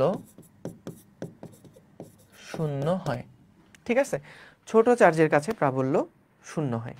ভেরি গুড, ঠিক আছে, গুড। এখন দেখো, যদি আমাদের কাছে একটা পজিটিভ চার্জ থাকে আর একটা নেগেটিভ চার্জ থাকে, তখন কি হবে? যদি দেখা যায় আমাদের কাছে একটা পজিটিভ চার্জ এবং আরেকটা নেগেটিভ চার্জ আছে, তখনকার কাহিনী আসলে কি হবে? মনে করো এইখানে এখন একটা নেগেটিভ চার্জ আছে, তাহলে আমি যদি এখানে প্রাবল্য বের করতে চাই, মনে রাখবা কোথাও প্রাবল্য বের করতে চাইলে কি করতে হয়, একটু লিখে নাও প্রাবল্যের সেকশনে। যে বিন্দুতে প্রাবল্য নির্ণয় করতে হবে, যে বিন্দুতে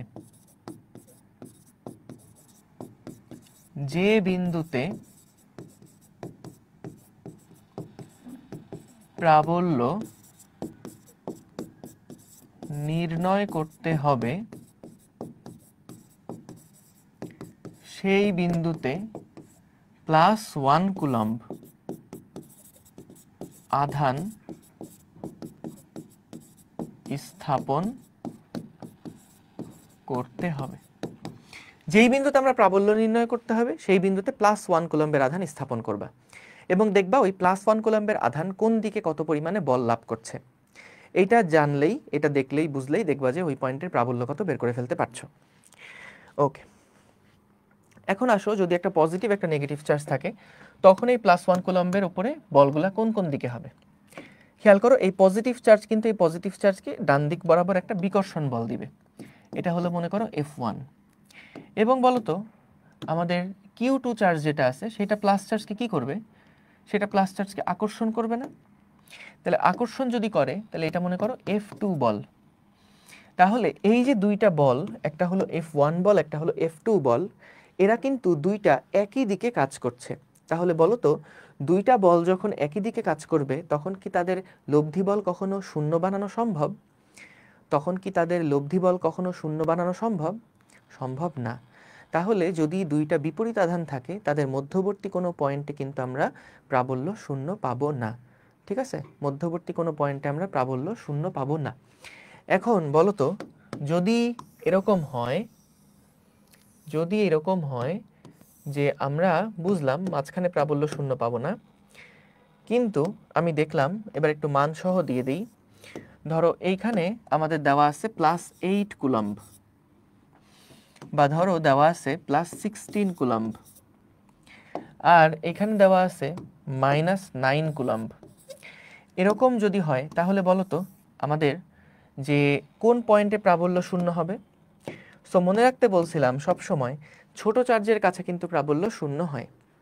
সো ছোট চার্জের কাছে যদি প্রাবল্য শূন্য হয়, তাহলে দেখো আমরা তো বুঝলাম যে মাঝখানে কোনো পয়েন্টে প্রাবল্য শূন্য হবে না, কারণ প্লাস চার্জও বিকর্ষণ করবে যেই দিকে, মাইনাস চার্জও সেই দিক বরাবর আকর্ষণ করবে। তাহলে নেট চার্জ কখনোই কিন্তু মাঝখানে শূন্য হবে না। যদি আমরা এই লাইনটাকে একটু এক্সটেন্ড করে, ধরো এই যে আমাদের চার্জটা ছিল, সেই 1 কুলম্ব চার্জকে যদি 9 কুলম্বের কাছে, 9 কুলম্বের পাশে রাখি, 9 কুলম্বের পাশে রাখলেই তো এর থেকে দূরত্ব কম হবে, এর থেকে দূরত্ব বেশি হবে। আমরা জানি ছোট চার্জের কাছে কিন্তু প্রাবল্য শূন্য হয়, একটু আগে যেটা দেখলাম। সো মনে করলাম এই ছোট চার্জ থেকে আমাদের এই +1 কুলম্বটাকে আমরা x দূরত্বে স্থাপন করেছি। এই 16 কুলম্ব চার্জটা, সেটা যদি এদের মধ্যে দূরত্ব যদি d হয়, তাহলে দেখো যে d কোনটা, d হচ্ছে দুইটা চার্জ দ্বয়ের মধ্যে দূরত্ব। তাহলে বলো তো এই 16 কুলম্ব থেকে 1 কুলম্ব চার্জের দূরত্ব কত? 16 কুলম্বের চার্জ থেকে 1 কুলম্ব চার্জের দূরত্ব হচ্ছে আমাদের d + x, আর এই 9 কুলম্ব থেকে এই চার্জের দূরত্ব হচ্ছে শুধুমাত্র x। এখন ভাইয়া তাহলে খেয়াল করো তো, যে আমাদের এই +16 কুলম্ব চার্জটা এই +1 কুলম্ব চার্জকে কি করবে, বিকর্ষণ করবে, এবং এই -9 কুলম্বের চার্জটা +1 কুলম্বের চার্জকে কিন্তু আকর্ষণ করবে। তো মনে করলাম যে আমাদের এটা হচ্ছে F1, আর এই দিকের আকর্ষণ বলটা হলো F2। তো যদি আমরা F1 বলটা বের করতে চাই, তাহলে বলো তো F1 বলটার মান কত? F1 হবে হচ্ছে 16 কুলম্ব চার্জের জন্য যে বিকর্ষণ বল সেইটা। তাহলে K এর মান হবে, F1 এর মান হবে K × 16 × 1 divided by d + x whole square. এবং F2 যেটা, অর্থাৎ এই 9 কুলম্বের জন্য এই +1 কুলম্বের উপরে যে পরিমাণ বল লাভ করবে, সেইটা কত হবে? সেইটা হবে K × 9 divided by x square. তো আমরা যখন এই দুইটা চার্জ মানে এই চার্জের উপরে, এই 1 কুলম্ব চার্জের উপরে যখন দুইটা বল কাজ করছে তখন দুইটা বিপরীত দিকে বল কাজ করছে, কিন্তু এখানে একটা বিকর্ষণ করে দূরে ঠেলছে আর একটা আকর্ষণ করে কাছে নিয়ে আসছে। এইরকম অবস্থায় যদি আমরা নেট বল শূন্য বের করতে চাই তাহলে শূন্যটা কখন হবে? সো প্রাবল্য শূন্য হবে যখন, প্রাবল্য শূন্য হবে যখন আমাদের এই F1 এবং F2 পরস্পরের সমান। প্রাবল্য শূন্য হবে কখন? যখন F1 এবং F2 পরস্পরের সমান হবে। তাহলে দেখো F1 এর মান হচ্ছে এইটা ছিল আর F2 এর মান ছিল এইটা। তাহলে এখান থেকে আমরা ইজিলি দেখতে পাচ্ছি কে কে কাটাকাটি হয়ে যাচ্ছে। তাহলে ডি এর মান তো দেওয়া থাকবে, সো এখান থেকে আমরা কিন্তু এক্স এর মান কত সেটা বের করে ফেলতে পারবো। পারবা না সবাই বের করতে এখান থেকে? আশা করি পারবা। আমরা এখান থেকেই হিসাব করে দেখতে পারি যে 16/9 is equals to D by X plus 1, এটার ওপর রুট করলাম, তাহলে আসলো D by X is equals to 4/3 minus 1। তাহলে 4/3 মাইনাস 1 হলে এক্স এর মান কত হচ্ছে? D divided by 4/3 minus 1। তাহলে তুমি যদি ডি এর মান জানো তাহলে আমাদের এক্স এর মান কত হবে এটা বের করে ফেলতে পারবা, যে ছোট চার্জের কতটুকু কাছে, ছোট চার্জ থেকে কত এক্স দূরত্বে প্রাবল্য শূন্য হবে সেইটা আমরা বের করে ফেলতে পারবো। ঠিক আছে, বলো ক্লিয়ার কিনা, বলো ক্লিয়ার কিনা, বুঝতে পেরেছো? তাহলে এখান থেকে কিন্তু ভাইয়া অনেক টাইপের প্রশ্ন আসে, এখান থেকে কিন্তু অনেক টাইপের প্রশ্ন আসে। তাহলে আমরা বুঝলাম যে আমাদের প্রাবল্যের ক্ষেত্রে আসলে কি কি টাইপের প্রশ্ন আসতে পারে। ক্লিয়ার? ওকে, সো এরপরে আসো আমরা চলে যাই আমাদের বিভব, বিভব রিলেটেড টপিকগুলোর মধ্যে চলে যাই। বিভব আর ধারক এই দুইটা টপিকে আমাদের আর বাকি আছে। সো খেয়াল করো, বিভব বা পটেনশিয়াল,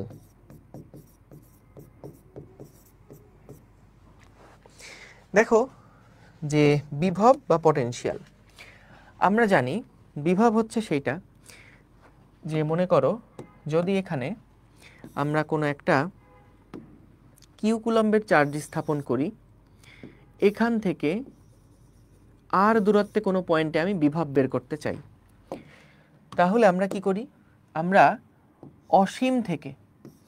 অসীম থেকে প্লাস 1 কুলম্ব আধানকে এই পয়েন্টে আনতে যেই কাজ করতে হবে সেটাই হচ্ছে এই পয়েন্টের বিভব। তো আমাদের এই বিভব সমান সমান কি লেখা যায়? বিভব হচ্ছে কে কিউ ডিভাইডেড বাই আর। ঠিক আছে, কোনো একটা কিউ চার্জ থেকে আর দূরত্বে কোনো পয়েন্টে যে বিভব, সেই বিভবটা হচ্ছে কে কিউ ডিভাইডেড বাই আর। তো আমরা এখানে দেখলাম যদি এমন হয় যে এই নির্দিষ্ট পয়েন্টে কিউ চার্জকে আনতে কাজ করতে হচ্ছে ডাব্লিউ, তাহলে 1 কুলম্ব চার্জকে আনতে যে পরিমাণ কাজ করতে হয় সেটাই হচ্ছে ওই বিন্দুর বিভব।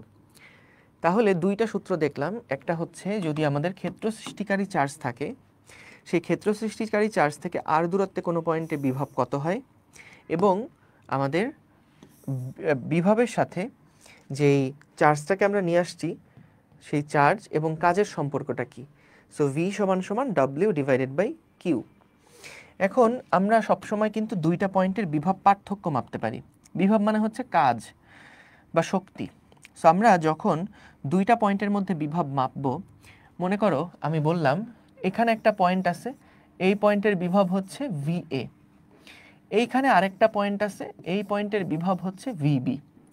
তো মনে করলাম এখানে কিউ কুলম্বের চার্জ আছে, সেই চার্জটাকে আমি ভিএ থেকে ভিবি পয়েন্টে নিলাম, তাহলে আমাকে যে পরিমাণ কাজ করতে হবে সেটা হচ্ছে কিউ ইন্টু এই দুইটা পয়েন্টের মধ্যে বিভবের যে পার্থক্য হবে সেইটার সমান। অর্থাৎ যদি আমি এ বিন্দু থেকে বি বিন্দুতে নেই কোনো একটা চার্জকে, তাহলে আমাকে যে পরিমাণ কাজ করতে হবে সেটা হচ্ছে কিউ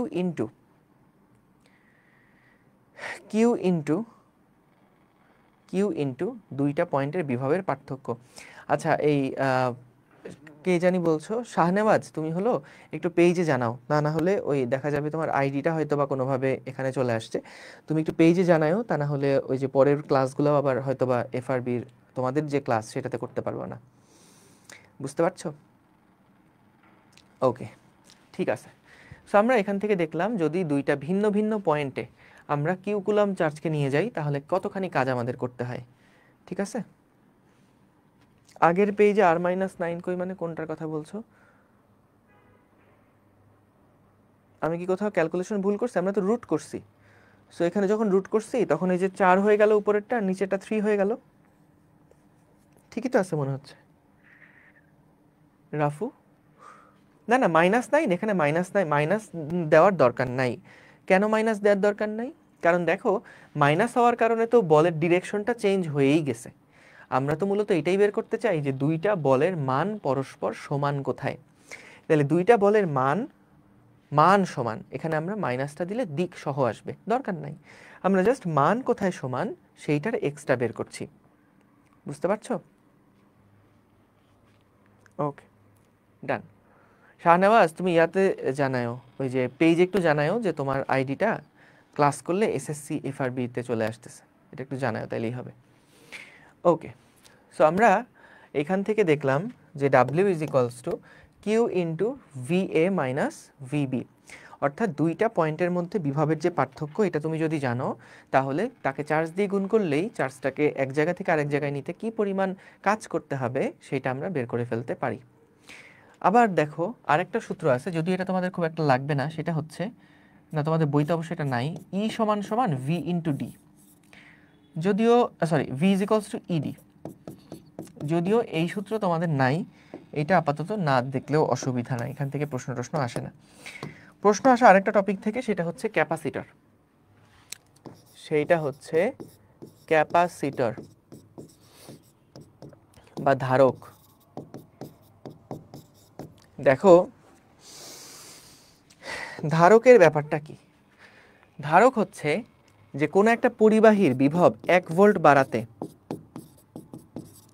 পরিবাহীর বিভব 1 ভোল্ট বৃদ্ধি করতে, পরিবাহীর বিভব 1 ভোল্ট বৃদ্ধি করতে যতটুকু আধান প্রয়োজন হয়,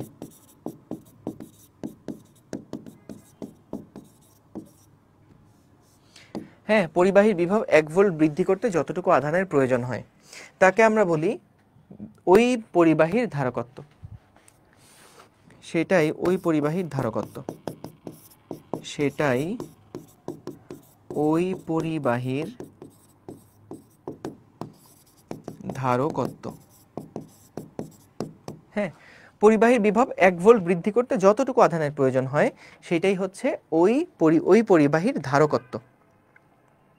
ঠিক আছে, এটা হচ্ছে ওই পরিবাহীর ধারকত্ব।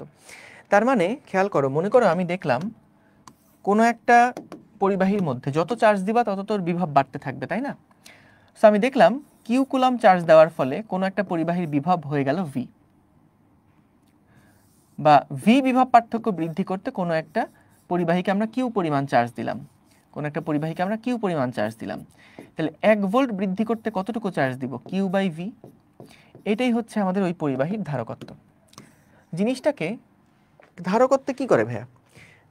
ধারক মূলত চার্জ জমা করে রাখে, এবং চার্জ জমা করে রেখে যখন চার্জের প্রয়োজন হয় সার্কিটের মধ্যে তখন সে চার্জটাকে ফ্লো করে দেয়। এবং যখন দেখা যায় আমরা কেন ব্যাটারির জায়গায় ক্যাপাসিটর ইউজ করি, ব্যাটারি যেটা করে সবসময় একটা কন্টিনিউয়াস ফ্লো, একটা স্টেডি ফ্লো মেনটেন করে, কিন্তু ক্যাপাসিটর যেটা করে যে আমাদের যদি হুট করে অনেক বেশি চার্জের দরকার হয় তখন ক্যাপাসিটর আমাদেরকে সেই সাপোর্টটা দিতে পারে।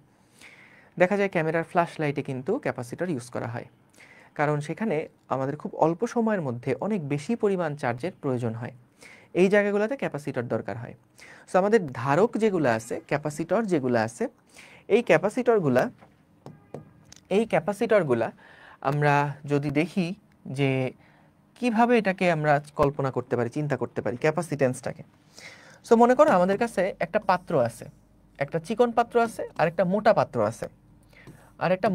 আছে, তো আমি চাচ্ছি দুইটা পাত্রের মধ্যেই আমি পানি ভরবো, আমি চাচ্ছি দুইটা পাত্রের মধ্যেই আমি পানি ভরবো এবং পানি ভরে পানির উচ্চতা প্রত্যেকটাতে 1 মিটার বানাতে চাই, প্রত্যেকটাতে 1 মিটার করে পানির উচ্চতা বৃদ্ধি করতে চাই। তাহলে ভাইয়া বলো তো কোথায় বেশি পানি জমা করা যাবে? কোথায় বেশি পানি জমা করা যাবে, এই মোটাটাতে নাকি চিকনটাতে? কোথায় বেশি পানি ধারণ করানো যাবে? অবশ্যই মোটাটাতে। সো কারণ কি, কারণ এইটার কিন্তু দেখো প্রশস্ততা বেশি। সো দেখা যাবে এখানে পানি 1 মিটার উচ্চতার পানি ভরলে এখানে অনেক পানি ধরানো যাচ্ছে, কিন্তু এখানে 1 মিটারে অল্প পরিমাণ পানি ধরানো যাচ্ছে। তাহলে এটার ধারকত্ব বেশি আর এটার ধারকত্ব কম। ব্যাপারটা কি বুঝে আসছে কিছুটা? সো এইটার ধারকত্ব বেশি, এটার পানির ধারকত্ব বেশি, পানির বা তরলের ধারকত্ব বেশি, এই পাত্রের ধারকত্ব বেশি, বা পাত্রের আসলে পাত্রের এই পাত্রের ধারকত্ব বেশি আর এই পাত্রের ধারকত্ব কম। এই পাত্রের ধারকত্ব কম। ঠিক একইভাবে যদি এরকম হয়, আমি কোনো একটা বস্তু নিলাম, সেই বস্তুর মধ্যে দেখা গেল অল্প একটু পরিমাণ চার্জ দিলেই তার বিভব অনেক বেড়ে গেছে, তাহলে কিন্তু আমরা সেখানে বেশি বেশি বিভব বেশি বেশি চার্জ জমা করতে পারবো না। কিন্তু যদি দেখা যায় কোনো একটা পরিবাহীর মধ্যে আমরা অনেকখানি চার্জ দিছি দিছি দিছি দিছি দিছি দিছি দেওয়ার পরে বিভব অল্প একটু বাড়ছে, সো তখন কিন্তু আমরা এর মধ্যে অনেক চার্জকে জমা করতে পারবো। তাই ওইটার ধারকত্ব বেশি, চার্জ ধারণ করার ক্ষমতা বেশি। বুঝতে পারছো? বলো এইটার সাথে কি এটা রিলেট করতে পারছো কিনা, যে আমাদের 1 ভোল্ট বিভব পার্থক্য বৃদ্ধি করার জন্য যতটুকু পরিমাণ চার্জ দরকার হয় সেটাই হচ্ছে ধারকত্ব। হ্যাঁ, সো তাহলে এখানেও একই কথা, যে কোনো একটা পরিবাহীর মধ্যে আমি মনে করো অল্প একটু চার্জ দিছি, মাত্র কেবল হয়তো 10 কুলম দিছি, 10 কুলম দেওয়ার পরে দেখলাম এর বিভব 1 ভোল্ট বেড়ে গেল। আরেকটার মধ্যে আমি 100 কুলম চার্জ দেওয়ার পরে দেখছি ওটার বিভব 1 ভোল্ট বাড়লো। তাহলে কে 1 ভোল্টে বেশি পরিমাণ চার্জ ধারণ করতে পারছে? পরেরটা। তাহলে পরেরটার ধারকত্ব বেশি। এটাকে রিলেট করানো যায় কিন্তু এই পরেরটার সাথে, যে পরেরটার সাথে আমরা দেখতে পারি যে এইখানে কিন্তু আমাদের দেখো অল্প একটু পানি দিলেই এর দৈর্ঘ্য 1 মিটার বেড়ে যাচ্ছে, উচ্চতা 1 মিটার বেড়ে যাচ্ছে, কিন্তু এখানে অনেক পানি দিলে কিন্তু এটার উচ্চতা 1 মিটার বাড়ছে। তাহলে এখানে পানি ধারণ ক্ষমতা বেশি, এটার পানি ধারণ ক্ষমতা কম। এটাই ধারকত্ব, পানির ধারকত্ব বা পাত্রের ধারকত্ব, সরি। ঠিক একইভাবে পরিবাহীর ধারকত্ব কোনটা? যদি দেখা যায় যে 1 ভোল্ট বিভব পার্থক্যে যতটুকু চার্জ দেওয়া লাগে সেটাই হচ্ছে এটার ধারকত্ব। বুঝতে পারছো? ক্লিয়ার? Very good. আচ্ছা, এখন আসো আমরা দেখি গোলকীয় পরিবাহীর ধারকত্ব কত। গোলীয় পরিবাহীর ধারকত্ব, গোলীয় পরিবাহীর ধারকত্ব।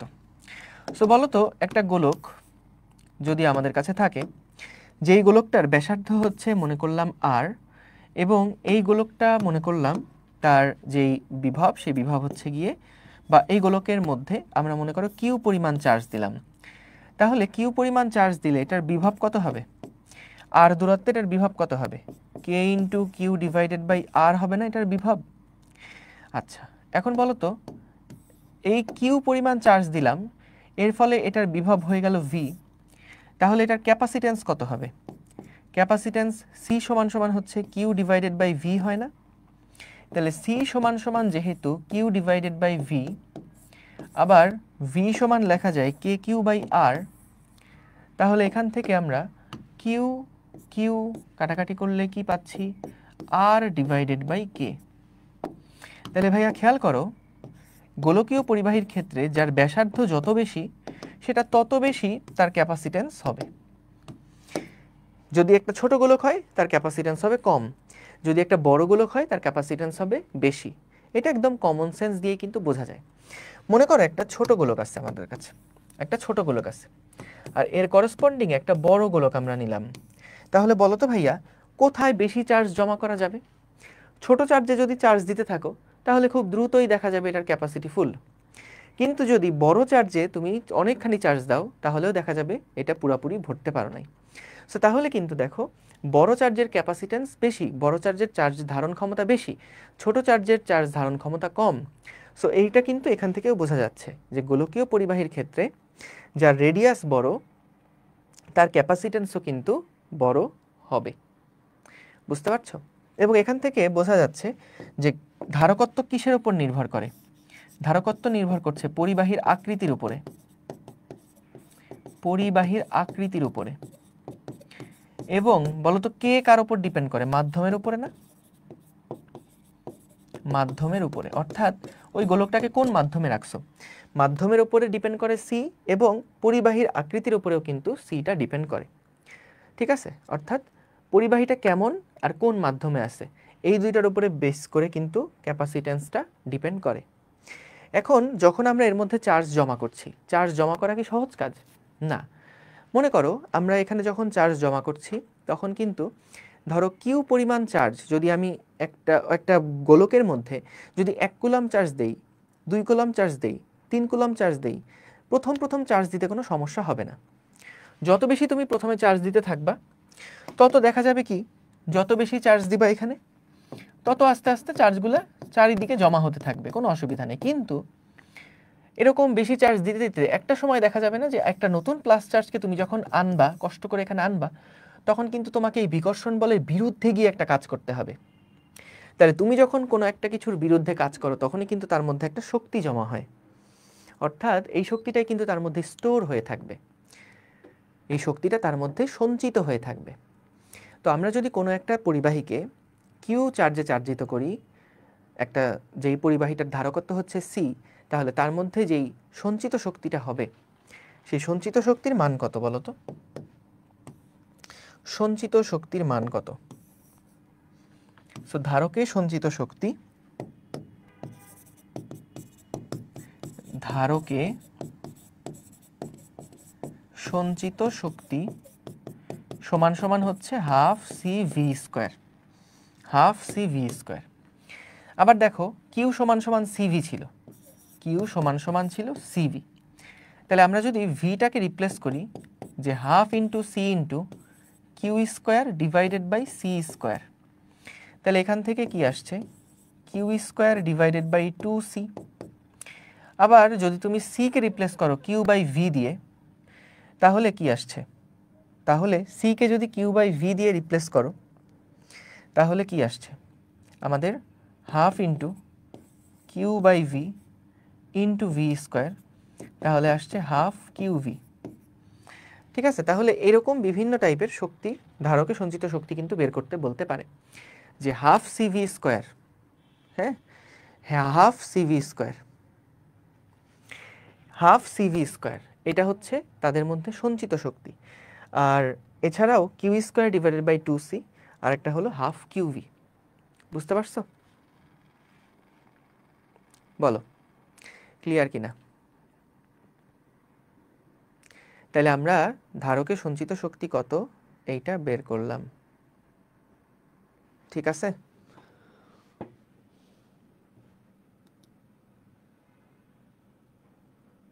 ওকে, ঠিক আছে, ঠিক আছে, গুড। সো আমাদের এইটা হচ্ছে মূল টপিক। এগুলা থেকেই মূলত দেখবা যত টাইপের প্রশ্ন আসার সেগুলা আসে।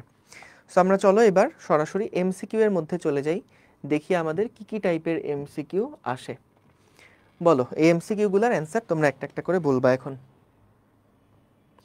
এমসিকিউগুলোর অ্যান্সার তোমরা একটা একটা করে বলবা। বলো প্রথমটা, ও সরি, আবিষ্ট বস্তুর দূরবর্তী স্থানে সঞ্চিত আধানকে কি বলে? বলো তো, এই যে আবিষ্ট বস্তু যদি হয়, আবিষ্ট বস্তু যদি হয় তাহলে এটা মনে করো এই যে প্লাস প্লাস প্লাস একটা দণ্ড নিয়ে আসলাম, এই দণ্ডটার এখানে মাইনাস জমা হবে, এখানে প্লাস জমা হবে। সো আবিষ্ট বস্তু কোনটা? এইটা হলো আবিষ্ট বস্তু। আবিষ্ট বস্তুর দূরবর্তী স্থান, এটা নিকটবর্তী স্থান, এটা দূরবর্তী স্থান। দূরবর্তী স্থানে সঞ্চিত চার্জকে কি বলে বলো তো? বদ্ধ আধান নাকি মুক্ত আধান? হ্যাঁ, এটা হচ্ছে মুক্ত আধান। Very good. পরের প্রশ্ন যাই। পদার্থ সৃষ্টিকারী মৌলিক কণাসমূহের বৈশিষ্ট্যমূলক ধর্মকে কি বলে? চার্জ বা আধান বলে। তারপরেরটা, কোন উক্তিটা সঠিক বলো তো? এ প্রান্ত ঋণাত্মক আধানে আহিত। একটা কাজ করি চলো আমরা, যেহেতু এখানে আসেই আমরা পজিটিভ চার্জ আছে, তাহলে এখানে কি চার্জ হবে? নেগেটিভ চার্জ হবে, আর এই পাশে পজিটিভ চার্জ হবে, তাই না? এবার আসো, এ প্রান্ত ঋণাত্মক আধানে আহিত, এটা কি সঠিক কথা? এটা ভুল কথা। এ প্রান্ত পজিটিভ আধানে আহিত। এ প্রান্ত ভূসংযোগ করলে এ প্রান্তের নিট আধান শূন্য হবে, হ্যাঁ ঠিক, কারণ এটা মুক্ত আধানে যেহেতু আছে এটা ঠিক। এ প্রান্ত ভূসংযোগ করলে বি প্রান্তের নিট আধান শূন্য হবে, এটা ঠিক না? আর পি কিউ সরিয়ে নিলেও এ বি আহিত থাকবে না। যদি আমরা ভূসংযোগ না করে যদি এটাকে সরায় ফেলি তাহলে কিন্তু এরা চার্জগুলো আবার মিলে যাবে, নিউট্রাল হয়ে যাবে, ঠিক আছে? তাহলে এটাও সঠিক না, তাহলে বি হচ্ছে এটার উত্তর। ওকে, পরেরটায় যাচ্ছি। কুলম্বের সূত্রকে কোন সূত্রের সাথে তুলনা করা যায়? বলো, কোন সূত্রের সাথে তুলনা করা যায়? নিউটনের মহাকর্ষ সূত্রের সাথে তুলনা করা যায়। আচ্ছা, তারপরেরটাতে যাচ্ছি। Q1 Q2 দুইটা আধানের মধ্যবর্তী দূরত্ব d হলে নিচের কোনটা সঠিক? Q1 Q2 divided by D square, অর্থাৎ এটার উত্তর হচ্ছে কি ক। পরেরটাতে যাই। কোন তড়িৎ ক্ষেত্রে 40 কুলম্ব আধান স্থাপন করলে এটা 160 নিউটন বল অনুভব করে, ওই বিন্দুতে 50 কুলম্ব আধান স্থাপন করলে কত নিউটন বল অনুভব করবে? তাহলে ভাইয়া খেয়াল করো, এখানে বললো কোনো একটা বিন্দু রাখছি, এই বিন্দুতে 40 কুলম্ব আধানকে রাখছি। আধানকে রাখলে দেখলাম সেই আধানটা 160 নিউটন বল অনুভব করছে। আমাদের প্রশ্ন হলো যদি আমরা এখন এখানে 50 কুলম্বের আধান রাখি সেটা কতখানি বল লাভ করবে? তাহলে এইটার জন্য অঙ্কটা অনেকটা এইরকম যে 40 কেজি আপেলের দাম 160 টাকা, তাহলে 50 কেজি আপেলের দাম কত? তাহলে আমরা এটা কিভাবে করি? 40 কেজির দাম 160 টাকা হলে 1 কেজির দাম কত আগে বের করি, তার সাথে 50 দিয়ে গুণ করি। এক্স্যাক্টলি সেটাই করতে হবে। সো আমরা দেখো এখানে দেখলাম 40 কেজির উপরে এত নিউটন বল কাজ করছে। F সমান সমান জানি Q ইন্টু E, তাহলে ওই স্থানের প্রাবল্য কত? F by Q.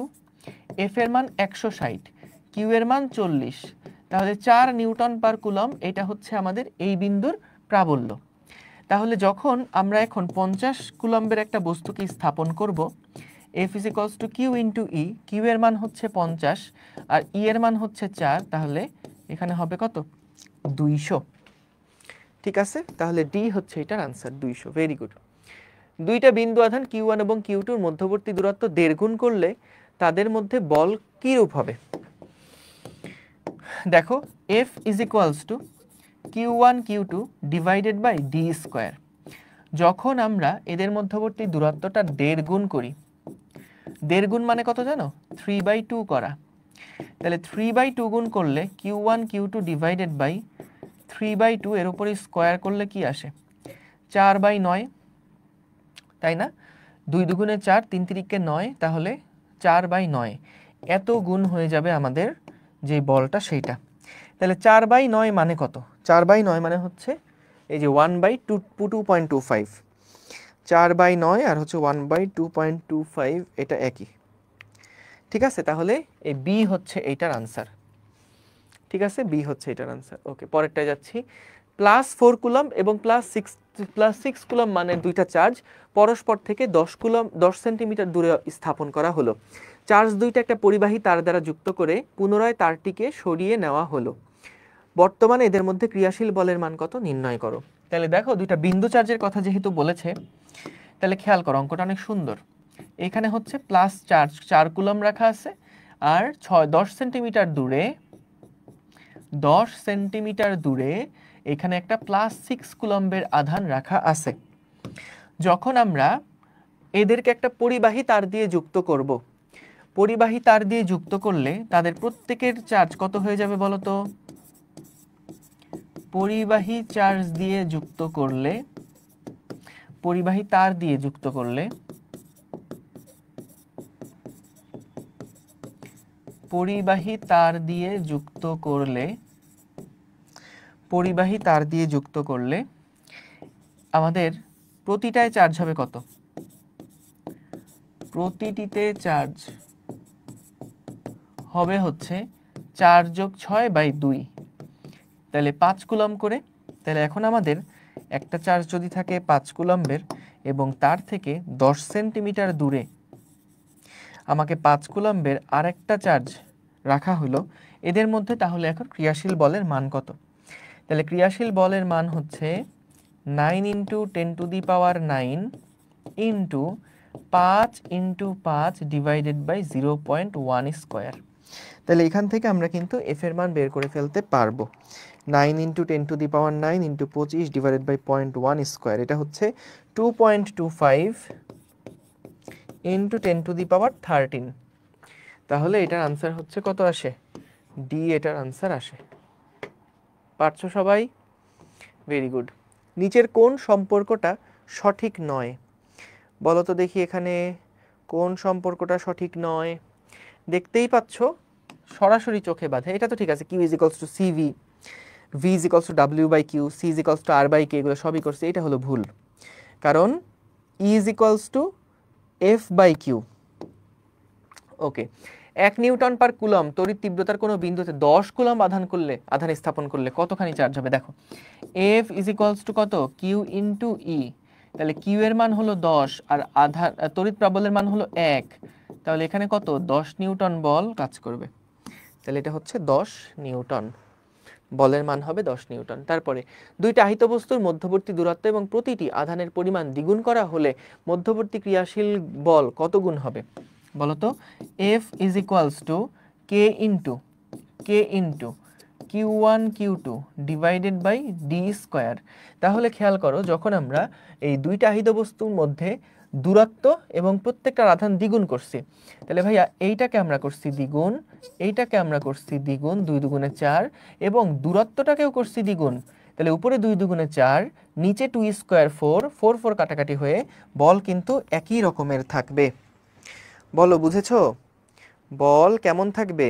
একই রকমের কিন্তু থাকবে। পরের প্রশ্নে যাচ্ছি। এত চার্জ যদি থাকে, এত নিউটন, এত চার্জ হলে আধানদের মধ্যবর্তী দূরত্ব ডি কত? অর্থাৎ দুইটা চার্জের মান দিয়ে দিয়েছে আমাদেরকে। একটা চার্জের মান হলো 20 আর একটা চার্জের মান 50। তাদের মধ্যে কত বল কাজ করছে এইটা আমাদেরকে দিয়ে দিয়েছে। তাহলে দেখো, এফ সমান সমান K into Q1 Q2 divided by D square. তাহলে আমাদেরকে এখান থেকে ডি এর মানটা বের করতে হবে। এফ এর মান কত? 2.25 ইন্টু 10⁻12। কে এর মান হচ্ছে 9 ইন্টু 10⁻9। কিউ এর মান হচ্ছে 20, Q2 এর মান 50 ডিভাইডেড বাই ডি স্কোয়ার। এখান থেকে হিসাব করে আমরা দেখব যে ডি এর মান কত হয়। ওকে, পরেরটা, এত বল এত আধানের মধ্যে মধ্যকার দূরত্ব কত? এটা সেম টাইপের প্রশ্ন। ওকে, পরেরটা কি? তড়িৎ ক্ষেত্রের কোনো বিন্দুতে 10 কুলম্ব আধান স্থাপন করলে এত তীব্রতা পাওয়া গেলে অনুভূত বলের মান কত? সো দেখো, তড়িৎ তীব্রতা 200 হবে তাহলে, কারণ আমাদের দেখো নিউটন পার কুলম্ব, এটা কি দেওয়া আছে? এটা দেওয়া আছে আমাদের তড়িৎ প্রাবল্য কত, এখান থেকে আমাদের ই দেওয়া আছে, এবং 10 কুলম্বের আধান দেওয়া আছে। সো এইটা হচ্ছে আমাদের কিউ দেওয়া। তাহলে অনুভূত বল এফ সমান সমান কিউ ইন্টু ই হবে। সো আশা করি এগুলো পারবে, এবং এই টাইপের প্রশ্নগুলো ভেরি ইজি। বলরেখার সাথে তড়িৎ তীব্রতার সম্পর্ক কেমন? সো দেখো, যেখানে তড়িৎ প্রাবল্য বেশি হয় বা তড়িৎ তীব্রতা যেখানে বেশি হয়, সেইখানে আমরা বলরেখার সংখ্যা অনেক বেশি করে দেই।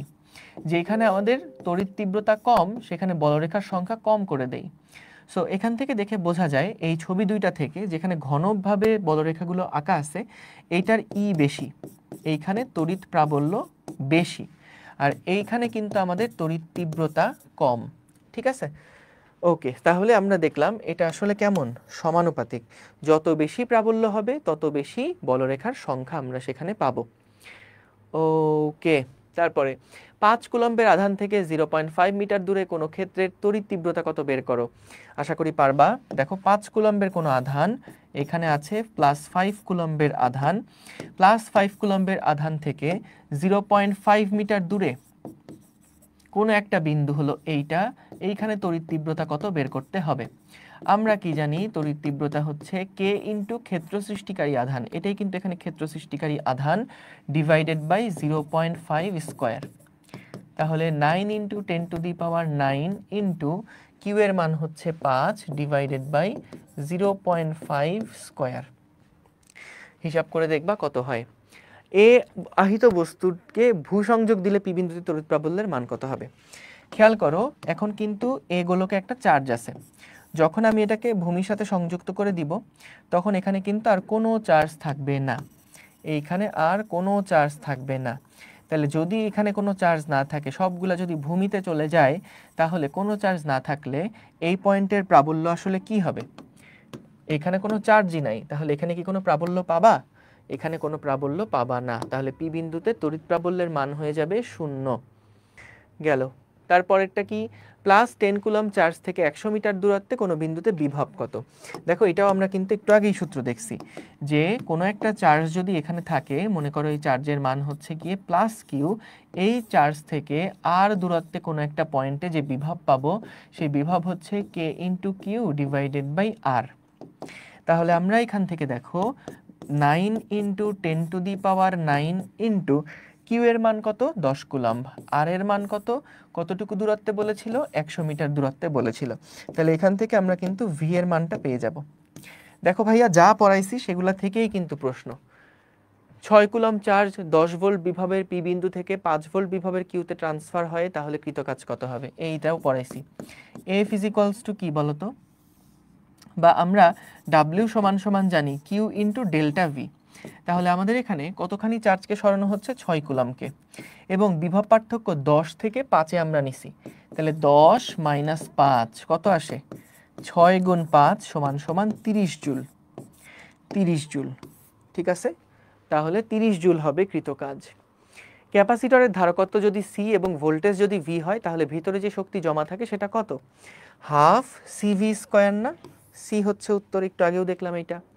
তড়িৎ ক্ষেত্রের কোনো বিন্দুতে অসীম দূরত্ব থেকে একক আধানকে আনতে যে পরিমাণ কাজ করতে হয় তাকে কি বলে, তড়িৎ বিভব বলে।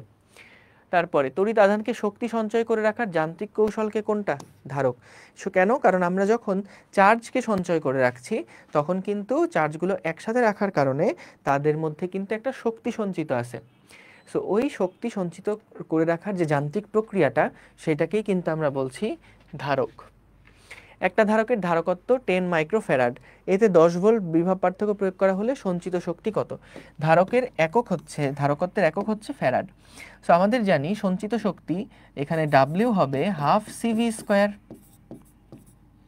তাহলে হাফ সি এর মান হচ্ছে 10 ইন্টু 10⁻⁻6 আর ভি এর মান 10। তাহলে এখান থেকে আমরা পাচ্ছি হাফ ইন্টু 10⁻, এখানে 2 আর 1 যোগ করলে 3, 3 আর -6 করলে -3, তাহলে হাফ ইন্টু 10⁻⁻3 এইরকম কিছু একটা আসবে, ঠিক আছে, হাফ সি ভি স্কোয়ার। ওকে, ভেরি গুড। তাহলে 5 ইন্টু 10⁻⁻4 এরকম টাইপের কিছু কত আসে একটু দেখি, দাঁড়াও, আমাদের 0.5 ইন্টু 10 ইন্টু 10⁻⁻6 ইন্টু হচ্ছে 10 স্কোয়ার, 5 ইন্টু 10⁻⁻3। এখানে অপশনে একটু ভুল আছে, এখানে হচ্ছে 5 ইন্টু 10⁻³ হবে। ও না, ঠিকই আছে। হাফ মানে কত, 0.5 না, ইন্টু 10⁻⁻3। তাহলে 5কে এই পাশে নিয়ে আসলে এটা হয়ে যাবে 10⁻⁻4, তাহলে 5 ইন্টু 10⁻⁻4 জুল। আচ্ছা, এখানেও একই জিনিস, ক্যাপাসিটরকে এমনভাবে চার্জ দেওয়া হয় যেন প্লেটের বিভব হয় 100 ভোল্ট। তাহলে দেখো যে সঞ্চিত শক্তি কত হবে, সঞ্চিত শক্তি W is equals to half C V square. তাহলে হাফ ইন্টু সি এর মান হচ্ছে 0.2 মাইক্রোফ্যারাড, 10⁻⁻6 ইন্টু ভি হচ্ছে 100 স্কোয়ার। তাহলে এখান থেকে W এর মান কত হয় হিসাব করে ফেলবা। বজ্রপাতের সময় চার্জ বিশাল পরিমাণে পৃথিবীতে নেমে আসে, হ্যাঁ ঠিক। বাতাসের ভিতর দিয়ে যাওয়ার সময় তাকে আয়নিত করে, এটাও ঠিক। বাতাসের তাপমাত্রা বৃদ্ধি করে, এটাও ঠিক। সো তোমরা জানো বজ্রপাত মানে কিন্তু আসলে এই যে মেঘের ভিতরে যেই চার্জগুলো জমা হয়, ওখানে বরফের মধ্যে সংঘর্ষের কারণে মেঘের ভিতরে যেই চার্জগুলো জমা হয়, সেই চার্জের জমা হওয়ার পরিমাণ যখন অনেক বেড়ে যায় তখন দেখা যায় চার্জগুলো সেখান থেকে ডিসচার্জ হতে থাকে, এবং ডিসচার্জ হয়ে যখন ভূমিতে এসে পড়ে তখনই কিন্তু আমরা দেখি যে একটা আলোক রেখা, ওইটাই কিন্তু আমাদের বজ্রপাত। সো বজ্রপাতের যে লাইনটা, ওই লাইন বরাবর কিন্তু চার্জ ফ্লো হয়, ঠিক আছে, চার্জ ফ্লো হয়। বাহ, আমি অসুস্থ, তোমরা বুঝে গেছো। ওকে, সো দেখো তড়িৎ ক্ষেত্রের কোনো বিন্দুর বিভব 50 ভোল্ট বলতে বোঝা যায় কি, 1 কুলম্ব ধনাত্মক আধান ওই বিন্দুতে আনতে কৃত কাজ 50 জুল, এটা আমরা জানি। 1 কুলম্ব আধান আনতে কাজ হচ্ছে 50 জুল। 50 কুলম্ব ধনাত্মক আধান ওই বিন্দুতে আনতে যে কৃত কাজ সেটা হচ্ছে 1 জুল। আর 50 কুলম্ব, না না না, এটা তো ভুল, 2 নাম্বারটা কিন্তু ভুল। কারণ দেখো বিভবের যে ডেফিনেশন ছিল মনে করো এখানে তুমি একটা কিউ কুলম্বের চার্জ রাখলা, এখান থেকে নির্দিষ্ট একটা আর দূরত্বে এই পয়েন্টে যদি তুমি অসীম থেকে 1 কুলম্ব চার্জকে নিয়ে আসো, তাহলে যে পরিমাণ কাজ করতে হয়, যদি এটার বিভব হয় 50 ভোল্ট, তার মানে 1 কুলম্ব চার্জকে এই বিন্দুতে আনতে 50 জুল পরিমাণ কাজ করতে হয়। তাহলে 50 জুল 50 কুলম্ব চার্জকে নিয়ে আসতে 50 ইন্টু 50 পরিমাণ কাজ করতে হবে না? তাহলে এটা কিন্তু ভুল, যে 1 কুলম্বকে আনতে 50 জুল, তাহলে 50 কুলম্বকে আনতে 1 জুল, এটা কিন্তু ভুল, ঠিক আছে? সো আমাদের বিভব যেটা ছিল যে একটা নির্দিষ্ট পয়েন্টে যদি আমি 1 কুলম্ব চার্জকে আনতে চাই, তাহলে কতখানি বিভব এখানে, মানে কত জুল কাজ করতে হবে। 50 ভোল্ট মানে 50 জুল পার কুলম্ব, অর্থাৎ 1 কুলম্ব চার্জকে আনতে কতটুকু পরিমাণে কাজ করতে হবে সেটা এখানে দেওয়া আছে। তাহলে 50 কুলম্ব আনতে 50 ইন্টু 50 জুল কাজ করতে হবে, তাহলে এটা কিন্তু ভুল। পরেরটা কি, 50 কুলম্ব ধনাত্মক আধান ওই বিন্দুতে আনতে কৃত কাজ 2500, হ্যাঁ এইটা সঠিক আছে, ঠিক। তাহলে 1 আর 3 হচ্ছে এটার সঠিক উত্তর। সো তোমরা দেখবা মোটামুটি আমাদের যে টাইপের প্রশ্নগুলো আছে, এমসিকিউ যে টাইপের প্রশ্নগুলো আছে, এগুলো আসলে এরকম সিম্পলই প্রশ্ন আসলে খুব বেশি ভেজাইল্লা প্রশ্ন কিন্তু এখান থেকে হয় না, ঠিক আছে? ওকে, ঠিক আছে, ওকে। তাহলে দেখো আমরা এখান থেকে দেখলাম যে এমসিকিউগুলো কেমন আসে। সো চলো সিকিউ প্রবলেমগুলো কিভাবে আমরা সলভ করব কয়েকটা একটু দেখে ফেলি। যেমন দেখো এখানে আমাদের দেওয়া আছে ইলেকট্রনের চার্জ, এ বস্তুতে কতটা ইলেকট্রন আছে সেটা নির্ণয় করতে বলল। দেখো তো এ বস্তুতে আমাদের চার্জের মান হলো 10 কুলম্ব মাইনাস 10 কুলম্ব, বলছে কতটা ইলেকট্রন আছে। তাইলে আমরা জানি কিউ সমান সমান কি লেখা যায়, এন ইন্টু ই লেখা যায়। তাহলে এন এর মান কত হবে, এন এর মান হবে এই 10, আর ইলেকট্রনের চার্জ কত, মাইনাস সামথিং না, মাইনাস মাইনাস 9 হয়ে গেছে, 1.6 into 10 to the power minus 19। তাহলে এখান থেকে আমরা কিন্তু এন এর যে মানটা সেটা পাবো, এবং এখান থেকে বুঝতে পারবো কতটা ইলেকট্রন থাকার কারণে এখানে আমরা মাইনাস 10 কুলম্বের চার্জ পাইছি। সো এখানে এই ই এর মানটা নেগেটিভ আকারে বসাবা না কখনো, কারণ এন এর মান তার নেগেটিভ হবে না, তাই না? এন এর মান সবসময় পজিটিভ হবে, কারণ এটা তো একটা সংখ্যা, কয়টা চার্জ এখানে আছে সেই চার্জের সংখ্যাটা বোঝাচ্ছে, ঠিক আছে? সেই চার্জের সংখ্যাটা বোঝাচ্ছে। তাইলে যদি সংখ্যাটা বোঝায়, তাহলে আমরা এন এর মানটা কিন্তু কখনো নেগেটিভ হবে না, সবসময় এন এর মানটা এখানে পজিটিভই কিন্তু হবে। গুড। সো এখানে পজিটিভ আনার জন্য যা করার দরকার তাই করবা। গেল, পরেরটাতে যাচ্ছি, Q1 এবং Q2 এর মধ্যে দূরত্ব বের করো। ভাইয়া এই প্রশ্ন কি পারবা না করতে? দেখো আমাদের দুইটা চার্জের মান দেওয়া আছে, আমাদের বলছে এই দুইটা চার্জের মধ্যে যেই দূরত্ব, সেই দূরত্ব হচ্ছে ডি। সো আমাদের এফ সমান সমান কি ছিল, K into Q1 Q2 divided by D square. F আমরা যদি ডি স্কোয়ার, ডি এর মান বের করতে চাই, ডি এর মান বের করতে চাই, তাহলে কি হবে, K into Q1 Q2 divided by F, এর উপরে হবে রুট। তাহলে খেয়াল করো কে এর মান কত, কে এর মান হচ্ছে 9 into 10 to the power 9 into Q1 হচ্ছে 100, Q2 এর মান হচ্ছে 80, জাস্ট মানটা লিখবা, হ্যাঁ। আর এফ এর মান হচ্ছে 4.5 ইন্টু 10 টু দি পাওয়ার 12। এখান থেকে হিসাব করে আমরা কিন্তু ডি এর মান কত হয় এইটা বের করে ফেলতে পারবো, ডি এর মান কত হয় বের করে ফেলতে পারবো, হিসাব করে দেখবা। পরের প্রশ্ন, কিউ এর মান কত হলে F2 সমান সমান 4 ইন্টু F1 হবে। সো এখানে আমাদের কিউ এর মানটা বের করতে বলছে, যে কিউ এর মান কত হলে আমাদের এই বলের মানটা এই বলের 4 গুণ হবে। তাহলে একটু খেয়াল করো তো, আমরা দেখি F1 এর মানটা আসলে কত।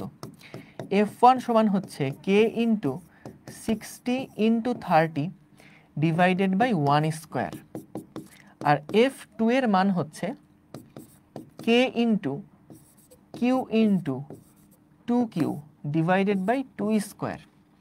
তাহলে আমাদেরকে বলছে কি করলে F2 এর মান F1 এর 4 গুণ হবে।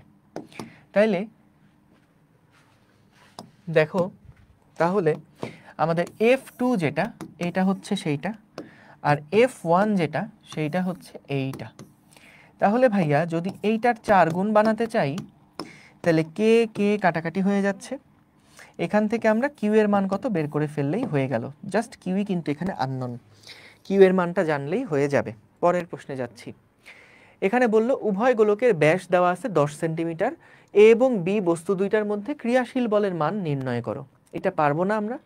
দেখো এটার মান হচ্ছে -30 কুলম্ব, এটার মান হচ্ছে 50 কুলম্ব। তাহলে এদের মধ্যে দূরত্ব বলে দিছে 50 সেন্টিমিটার, তাহলে এদের মধ্যে কত বল কাজ করছে এটা বের করতে পারবো না? এটা বের করতে পারবো? বুঝছো আশা করি। গুড।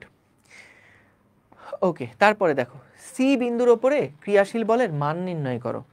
আচ্ছা বলো তো, এখানে আমাদের যেই সি বিন্দুটা আছে, সি এর উপর সি চার্জটা আছে, 80 থেকে সি চার্জটা বলো তো কি করবে? 80 কুলম্বের চার্জটা এই সি চার্জটাকে কি বিকর্ষণ করবে না ডান দিক বরাবর? এবং এই মাইনাস চার্জটা কি করবে? এই সি চার্জটাকে আকর্ষণ করবে।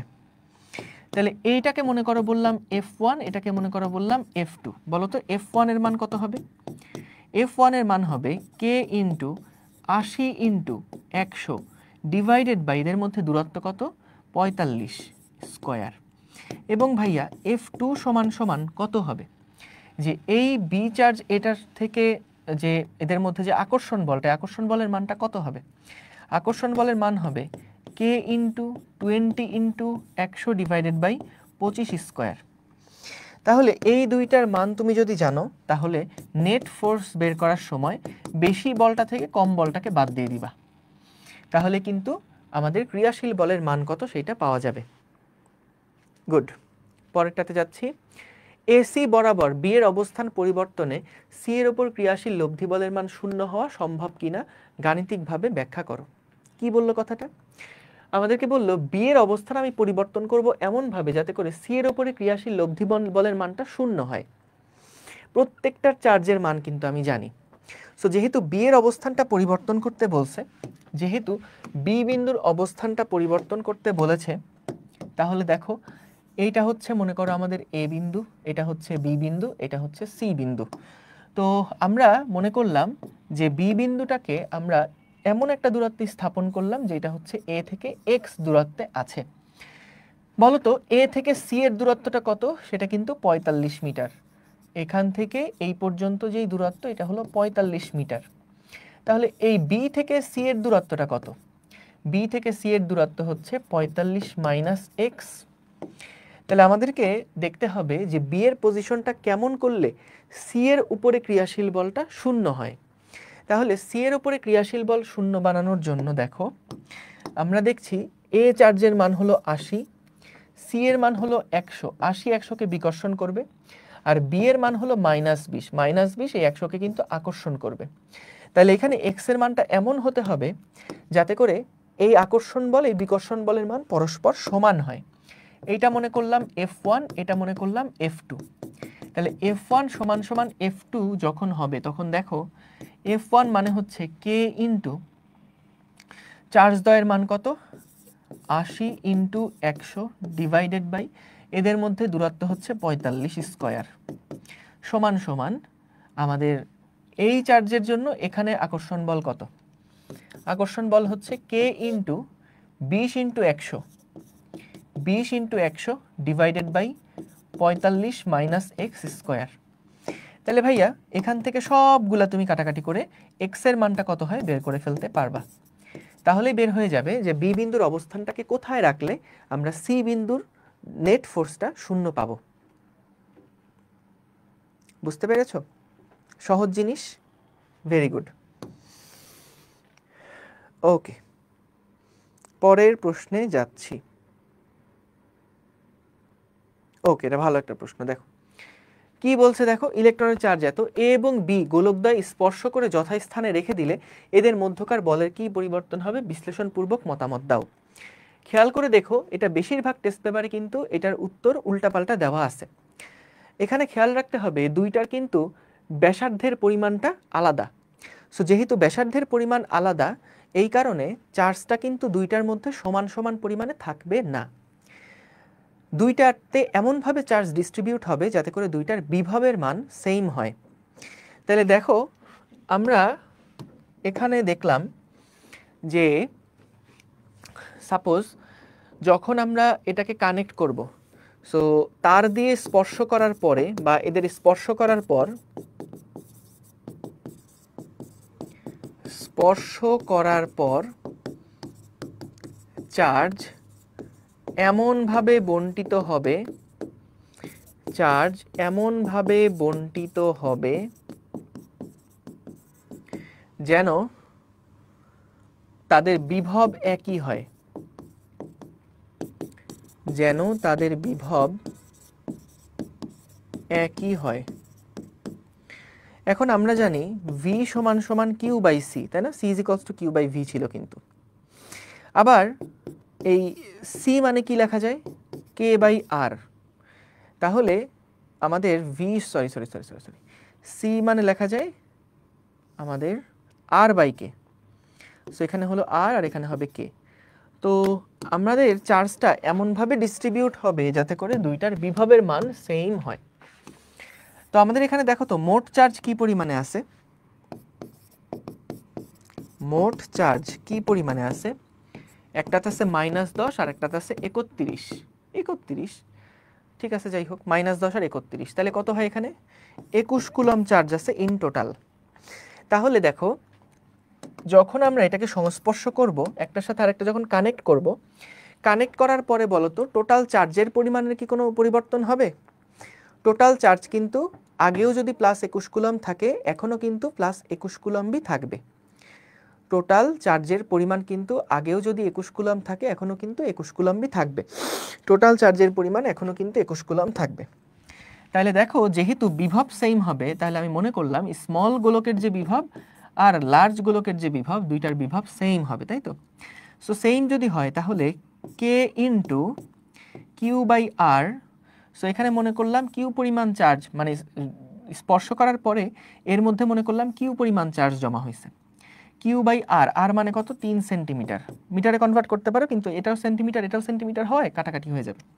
আর এখানে কে ইন্টু কি হবে? দেখো টোটাল চার্জ ছিল 21, তাহলে বাকি চার্জ এখানে থাকবে 21 মাইনাস কিউ ডিভাইডেড বাই হচ্ছে এখানে 4 সেন্টিমিটার। সো আবারও বলছি দুইটাই সেন্টিমিটার, তো এখানে মিটারে কনভার্ট করলে 100 দিয়ে ভাগ করা লাগবে, এখানে 100 দিয়ে ভাগ করা লাগবে, ওই 100 কাটাকাটি হয়ে যাবে। এই কারণে আমরা 3 সেন্টিমিটার এভাবে করে রাখলাম। আবার দেখো কে কে কাটাকাটি হয়ে যাচ্ছে, তাহলে কিউ এর মান কত বের করে ফেলতে পারবা না? 4/3 into Q plus Q is equals to 21। তাহলে এখান থেকে কত পাচ্ছি? এখান থেকে পাচ্ছি 3 আর হচ্ছে উপরে পাচ্ছি 7 কিউ ইজ ইকুয়ালস টু 21। তাহলে কিউ সমান সমান কত? 3 3 9। তার মানে ভাইয়া সহজে বুঝে গেলাম আমাদের এইখানে থাকবে হচ্ছে +9 কুলম্ব আর এইখানে থাকবে হচ্ছে +12 কুলম্ব। বুঝতে পেরেছো কিভাবে এই দুইটা বের করলাম? 21 থেকে 9 বাদ দিলে 12। সবাই কি বুঝেছো কিভাবে এটা বের করেছি? সবাই কি বুঝেছো? দেখো তাহলে মধ্যকার বলের মান এখন কত হবে? তাহলে F সমান সমান পাওয়া যাবে কে ইন্টু কিউ এর মান হচ্ছে 9 ইন্টু কিউ এর মান হচ্ছে গিয়ে 21 না 12 ডিভাইডেড বাই তাদের মধ্যবর্তী দূরত্ব কত ছিল? 4 স্কয়ার। এটা হচ্ছে আমাদের পরিবর্তিত যেই বল সেইটা। এইটা হচ্ছে পরিবর্তিত বল। ক্লিয়ার? Thank you. পরেরটাতে যাচ্ছি। Q1 Q2 সংযোজক সরলরেখার কোন স্থানে একক আধানের জন্য তড়িৎ তীব্রতা সমান হবে? সো দেখো মাঝখানে কোথায় তড়িৎ তীব্রতা সমান? একটা জিনিস এখানে মাথায় রেখো, তড়িৎ তীব্রতা এটা কিন্তু একটা ভেক্টর রাশি। তড়িৎ তীব্রতা মানে কি? বল না? একক আধানের উপরে বল, একক আধানের উপর প্রযুক্ত বল, একক আধানের উপর প্রযুক্ত বল, সেটা হচ্ছে তীব্রতা। তো এখন বল একটা কি রাশি? ভেক্টর রাশি না? ভেক্টর রাশি কখন সমান হয় বলো তো? ভেক্টর রাশি মূলত কি কি জিনিস থাকে ভেক্টরে? ভেক্টরের একটা মান থাকে, একটা দিক থাকে। ভেক্টরকে সমান হতে হলে, দুইটা ভেক্টরকে যদি সমান হতে হয় তাহলে তাদের মানও সমান হতে হয় এবং তাদের দিকও সমান হতে হয়। দুইটা ভেক্টর যদি পরস্পর সমান হতে হয় তাহলে তাদের মানও সমান হতে হয়, তাহলে তাদের দিকও সমান হতে হয়। তাহলে এইখানে আমাদেরকে বলছে কোন পয়েন্টে তাদের তীব্রতা সেম। তাহলে তীব্রতা যেহেতু একটা ভেক্টর রাশি, তাহলে তীব্রতা সমান হওয়ার জন্য তুমি মাঝখানের কোন একটা পয়েন্ট নিবা, এখানে 1 কুলম্ব বসাবা, এই প্লাস এই 1 কুলম্বকে বিকর্ষণ করবে, এই মাইনাসও কিন্তু 1 কুলম্বকে আকর্ষণ করবে। দুইটার ডিরেকশন দেখো একই দিক বরাবর, কিন্তু দুইটারই ডিরেকশন একই দিক বরাবর। তাহলে যখন দুইটার ডিরেকশন একই দিক বরাবর, তার মানে তাদের দিক সেম, তাইলে আমাদের বের করতে হবে কোন পয়েন্টে তাদের মান সেম। তাহলে মনে করলাম এখান থেকে এই পর্যন্ত দূরত্ব হচ্ছে x, তাহলে একইভাবে আমরা এখান থেকে কিন্তু x এর মান কত সেই ভ্যালুটা বের করে ফেললেই হয়ে যাবে। আশা করি পারবা। কিভাবে পারবা? প্রথমে দেখো এটার চার্জের মান দেওয়া আছে, এটার চার্জের মান দেওয়া আছে, এদের মধ্যে বল কত সেটা দেওয়া আছে। তাহলে বল থেকে তুমি দূরত্ব বের করতে পারবা না, একটা ডি বের করতে পারবা না? সো ডি যদি জানো তাহলে কিন্তু এইটুকু হচ্ছে x, এইটুকু হলো ডি মাইনাস এক্স। তাহলে বল দুইটা সমান হলে কিভাবে x বের করে এটা কিন্তু আমরা বের করতে পারি। বুঝছো? আশা করি ক্লিয়ার। সো আমাদের মোটামুটি এই টাইপের প্রশ্নগুলাই আসলে আসে। সো তোমরা টেস্ট পেপারটা ফলো করিও, মোটামুটি দেখবা যে যদি টেস্ট পেপারের প্রবলেমগুলো দেখো এই টাইপের প্রবলেমই কিন্তু ভরা। ঠিক আছে, যে মধ্যবিন্দুতে প্রাবল্য কত হবে, হ্যাঁ। সো আমাদের এখানে এই টাইপের প্রশ্নতেই কিন্তু ভরা। আশা করি সবগুলাই অ্যান্সার করতে পারবা। ঠিক আছে, তাহলে আমরা আজকে এখানে ক্লাস শেষ করছি। তোমাদেরকে অনেক ধন্যবাদ। আমাদের এসএসসি এফআরবির যে ক্লাস সেইটা হচ্ছে আমার অধ্যায়টা শেষ হচ্ছে। তোমাদের আজকে আমরা স্থির তড়িৎ অধ্যায়টা শেষ করলাম, এরপরে চলতড়িৎ আছে, তড়িৎ প্রবাহের চৌম্বকীয় অধ্যায়গুলো আছে। সো তোমাদেরকে যেটা বলবো এখন এই মুহূর্তে তোমাদের যেটা করা উচিত, বেশি বেশি টেস্ট পেপার সলভ করা উচিত। ক্লাসটা যদি কেউ একবার দেখো তাহলে পুরো চ্যাপ্টারের যে সমস্ত জায়গা থেকে প্রশ্ন আসে সেগুলা কিন্তু আমরা একবার রিভাইজ করে ফেলছি। এখন তোমার কাজ হবে একটাই, যে এই ক্লাসটা আরেকবার রিভিশন দিয়ে আমরা সাথে সাথে যাতে করে টেস্ট পেপারের মধ্যে চলে যেতে পারি। ঠিক আছে, তাহলে অসংখ্য ধন্যবাদ তোমাদেরকে। দেখা হবে ইনশাআল্লাহ সামনে কোনো সময়। আসসালামু আলাইকুম, আল্লাহ হাফিজ।